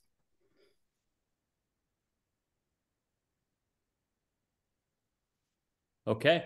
Do you see any complications in having executive committee members in the process right now, even though the board doesn't formally exist yet? No. Or should I take this to the attorneys? I don't think there's a problem with that. We have outside people be part of interview panels all the time. Stakeholders and stuff. They're considered stakeholders outside of their official capacity when they finally are in their official capacity, but right now they're stakeholders, and so that's not unusual. I mean, I'm not an attorney, but I don't think that that's a problem. Yeah, thanks for qualifying it, but more importantly, thanks for answering it. Thank you, Gene. And it looks like we don't have additional questions from the group, but it's really helpful for folks to go into it understanding what the process is likely to look like. So I expect there may be additional times that we come to you with questions or anytime. Or a request for guidance. So thank you. All right. Thanks, anything else from the board before we go to public comment? I guess I just had a question. Peter. Sorry, Teresa. Teresa. Go for it. Kind of just circling back to what we talked about earlier on in the meeting. What happens if Vicki decides that it's not financially viable not to recommend that in November? Or what happens if Vicki decides yes, she's going to sign off on the financial viability, but the board doesn't feel like it is? Just kind of trying to think through some what ifs and understand how that works. Well, if I don't find the plan is financially viable, I'll make that decision and bring it to the land board. And that's one of the, I've had my other laptop up today looking at Senate Bill 161 and 1546. at some of the provisions, and 161 requires these 6 things to happen before the forest becomes a research forest. The financial obligations are satisfied, the 221 million, that's check the box. Decoupled, check the box. Submit the HCP, we've checked the box, but we're still working on that. And number 4, contracts for third-party expertise to review the plan submitted by OSU. Half check that box because I did, and Dan Newton gave me information back, but I got to go back to him. Number 5, land board approves an FMP. That's December. And number 6, the board of trustees approves OSU's participation. Oh, that's number 6.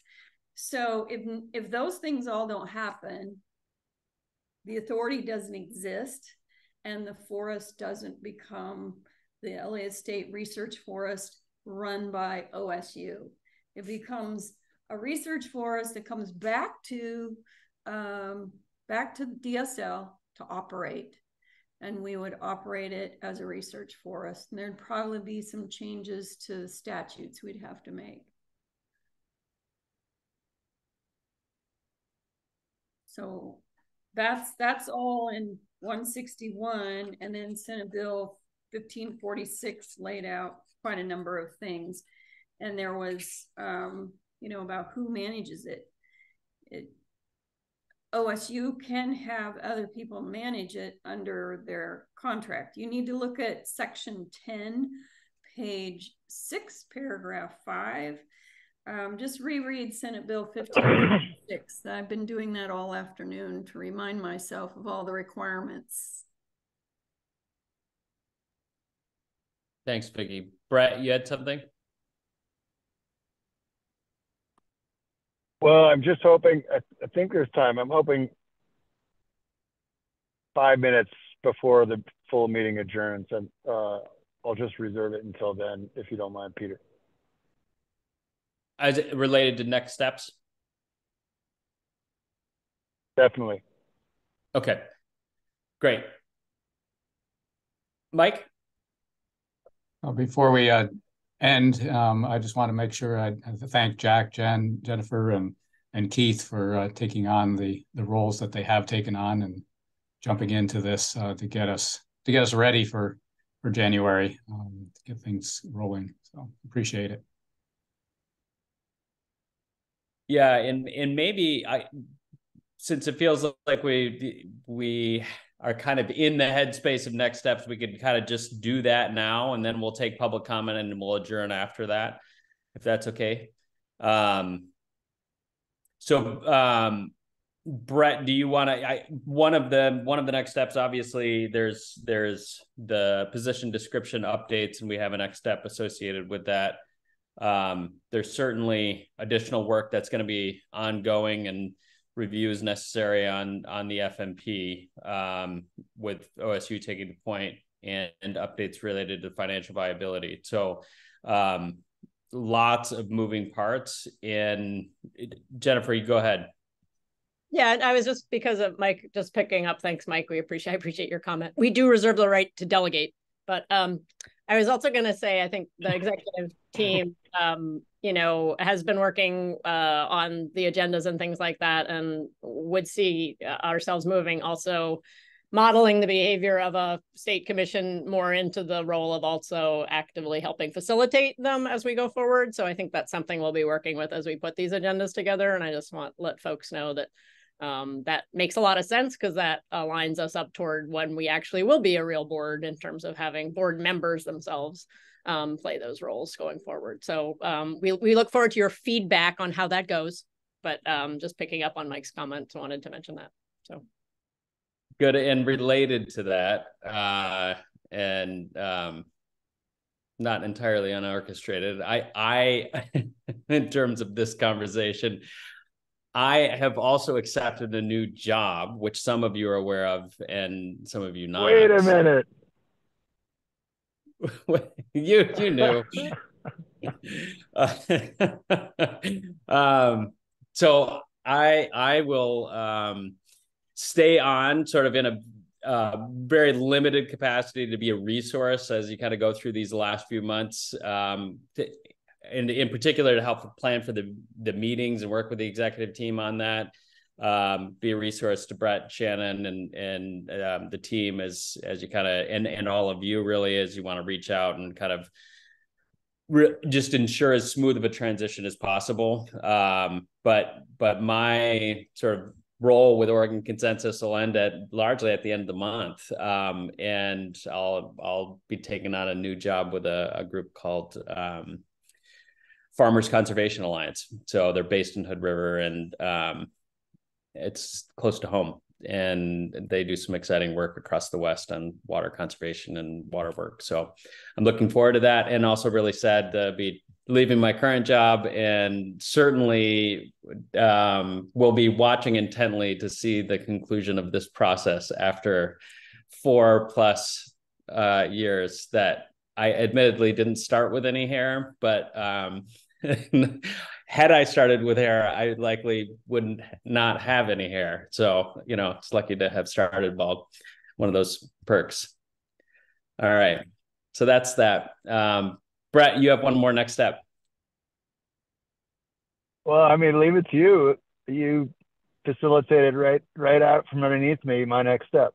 That was finagling at its best by a facilitator. I just wanted to say thank you, and I imagine others might too. So while you're trying to move the meeting on, I think my next step was to take a little pause here and just thank you for everything. I mean, we've worked together for years now, and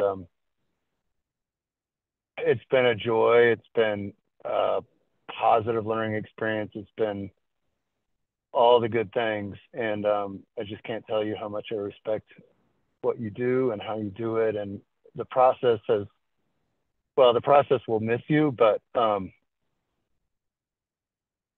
process has benefited so much from you. And I think we're talking about transitioning to a new agency and getting a board ready to function as a board. And everything you've done has been pointing in that direction. And I think oftentimes, while I may have seen you in a flamboyant outfit once or maybe twice, your way is often very understated, but effective. And so I just wanted to say thank you, Peter, and then others may have a couple remarks. Thanks, Brett. So are you interested in an executive director position? I just took a new job. Yeah, just to echo Brett, thank you so much, Peter, for everything that you've done throughout the last few years on this project. An incredibly complicated and complex process that we're all engaged in. And I don't know that we'd be here without where we are right now without your guidance. And there's still a lot of moving parts, as we've talked about today, but really appreciate just how steady you are, and just the incredible facilitation and strategy and thinking that you bring to what can sometimes be really difficult or complicated conversations. So very happy for you. We'll definitely miss you, but we're glad that you'll be staying on, at least in some capacity, so we can pick your brain in the next couple of months. But yeah, thank you. Yeah, thanks everybody. I appreciate it, and happy to have been able to put my little piece of sand on this beach. So we'll move on to public comments. We don't need to talk about me anymore. But I appreciate your thoughtful words. All right, we know you're going to go solve all irrigation related issues across the entire U.S. West and Canada. So go for it, Peter. I have full confidence, truly. All right, on to the next one. Easy. Wait a minute. I don't know. Others might be trying to jump in, Peter. I can see the cameras. You can't. We're good. Okay. So Francis, you're up first, I think, with a comment and a question. And I do also, and I think you know this, Francis, that we may not be able to answer your question, but we certainly will note the question and try to get you an answer as soon as possible. Thank you. So my question is about the budget process that we talked about this morning. And I understand that the income assumptions were that only a timber harvest would apply to the income. And I know, and we've talked about research grants over the years, and today we talked that there would be some money coming in from grants for research. And I wonder if the assumptions for how much money would come in for research grants, just a rough estimate assumption, was any of that none of that was included in the income budget, right? And why not?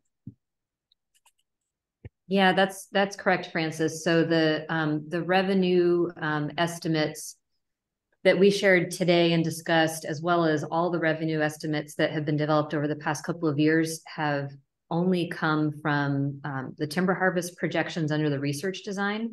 And that's because throughout this planning process, there's been, the expectation that there would be additional funds coming in from things like grants, but not wanting to rely on that as part of the foundational budget and some of the numbers that we were projecting. So while there's the anticipation that research grant funding would be coming in, we didn't want to make assumptions about what that would look like or when it would happen. And so it is not part of the revenue projection numbers that we've been discussing. But if you included a rough estimate of the research grant income, wouldn't that put less pressure on harvest?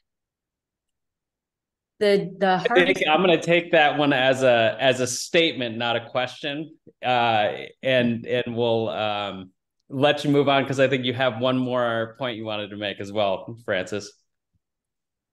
Someone mentioned today that after 40 years, when the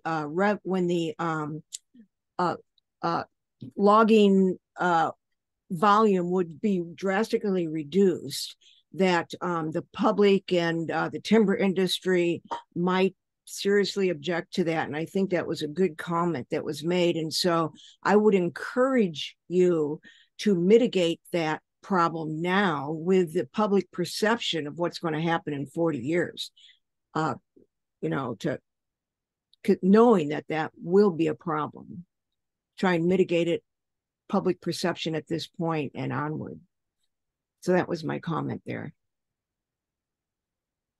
Thanks, Francis. I have Peggy and then Mark Stern. Thank you. Peggy Lynch, League of Women Voters of Oregon, and thank you all for all the work that you have done, all of the research and the reading that you've had to do in order to prepare for yet another really good meeting. I just want to follow up on a couple of things. I want to make sure that I understand, as Vicki and I sort of talked offline, the $4.1 million that you got is technically, the 18 months are from January 1 of 2024 to June 30th of 2025. And what we thought we heard from Matt of LFO was that you probably are going to need more than the 4.1 million, and therefore you need to come back in 2024. That means you and Vicki need to be working on this dollar amount that you're going to think you're going to need for those 18 months.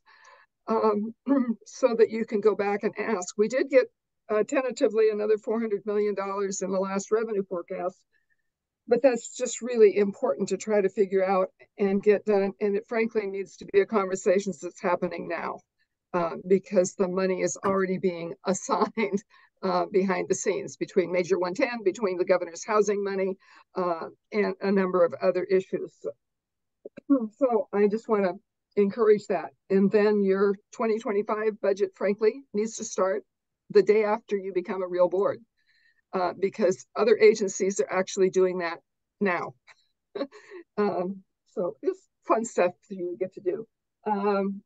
So there is a group of expectations that this governor has related to agencies. So I hope that as Brent works with you, that they will find that information out so that you make sure that you actually accomplish what the governor expects from you. And I'm looking forward to hearing from Ms. Walker related to the final viability numbers that are being discussed. It is something that the league has been on since day one. It was governance and viability, and you've done the governance part great. We just need to make sure that we actually have the right. We need to make this successful. I still want to make this successful. And then lastly, I just need to, since I have the floor for a few seconds, thank you, Peter, for all of your, not only your facilitation, but also the expertise that you brought. And if you didn't know it from the beginning, you certainly grew into having the expertise to help make this system work. And I need to tell you that I do agriculture and water, so I'll see you around. You're in so many places, Peggy. Thank you. Mark, you look like you belong in that box. I feel like I'm in a box. I'm on day 16 of COVID, having a rebound. So it's sorry.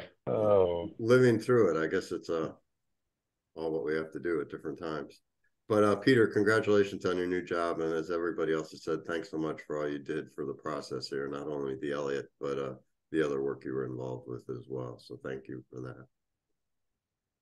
I just had two quick reflections to share with everyone. And one is going back to sort of our foundational agreements and the sideboards that we worked on so diligently for so long. And we made commitments at that point to harvest acres, rotational age, boundaries of the CRW, and annual volumes. And I guess I would hope as we have the discussion and realizing it's stochastic and things evolve, but we still need to honor some of those commitments that were made early on and to not lose sight of those.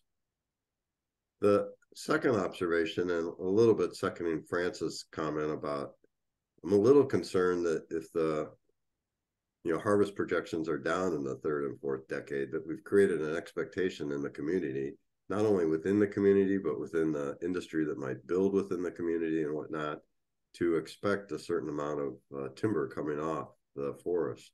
So we really need to be out in front of that and be really clear that we anticipate that it will go down and have local people buy into that ahead of time. And then on the budget, Shannon, you did a nice job of presenting it. It's obviously really complicated. I don't know how you got your head around all of that, to be honest with you. There's so many different moving variables to it. But the observation would be is that it seems like the approach is somewhat to sort of maximally optimize the revenue so we can have as big a research project as possible. And I don't mean as big as, but bigger is better from a research perspective. It's more robust, maybe is a better way to say it. And so I'm concerned that that goes back to, we got the legislature to come up with $216 million to decouple the Common School Fund from the Elliott. And we certainly don't want to go back down that pathway again, where we've created expectations and commitments that are just really maximizing on, forest harvest there. And, we all know from the beginning it was said that it wasn't about making money. It wasn't about driving the harvest up. It was about creating a sustainable research program. So I think the research program needs to be fit to the funds that are likely to be available for the project. And I'm sure the project will ramp up, but I guess I would just second the idea of ramping up slowly so we can actually see what the revenue looks like and not get out in front of our ski tips. So thanks for the opportunity to chime in today, and best to everybody here. Thanks, Mark. I hope you feel better soon. Yeah, thanks. Yeah, thanks, Mark. And I thought Frances might have ceded a coastal martin comment with you, but I'm amazed. We don't have a coastal martin comment in the first Elliott meeting ever, perhaps. Thanks for that, Brett. Before everybody signs off for your final tasks of the week and heading into the weekend, October 16 is the next Elliott State Research Forest Prospective Board meeting. We are tentatively planning on that being in person in Corvallis with opportunities for folks to gather afterwards. So I'm going to actually turn it over in the spirit of Jennifer, your comments to you and your colleagues to talk about the next meeting. Yeah, thanks, Peter. And I'll also invite Shannon to share her thoughts on this as well. So yeah, we have October 16th on for the meeting, and we also have asked people to tentatively hold the 17th, potentially either for another opportunity to have some field site visits, but also possibly if there are topics that would make sense for us, again, to have a little more chance to workshop, to dig in on. It might be subgroups or something like that, picking up on the topics we covered today or others may be on that agenda for October 6th. But we just wanted to, once again, look for opportunities for those who might be available to have a little more chance. And again, it might be a couple of different possible activities that day that can allow us to continue to move the ball down the field and things. Shannon, did you want to add anything or amplify? No, I think you covered it well, Jennifer. You know, depending on what the needs are for this meeting, the agenda, as Jennifer said, we have October 16th held. We have space reserved here on campus. There was also sort of a secondary calendar invite or hold that went out for the 17th. And depending on what the board wants to do as far as breaking into groups or having more detailed discussions, we now have additional space held and actually out on the McDonald Dunn Research Forest. So we're trying to hold the space while some of these details get figured out, but trying to coordinate very closely with Jennifer and Jack and Keith on that.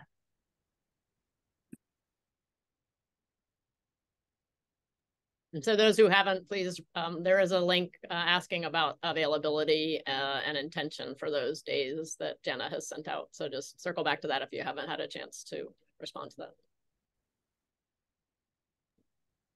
And anything anyone else would want to add to that, either Jack or Peter or Brett? Nope. It's good. All right. Thanks, everybody. Have a great weekend. Thanks for a good meeting. Thank you, Peter. Yeah. Thank you, Peter. Thanks, Thank you, everybody. Bye, everybody.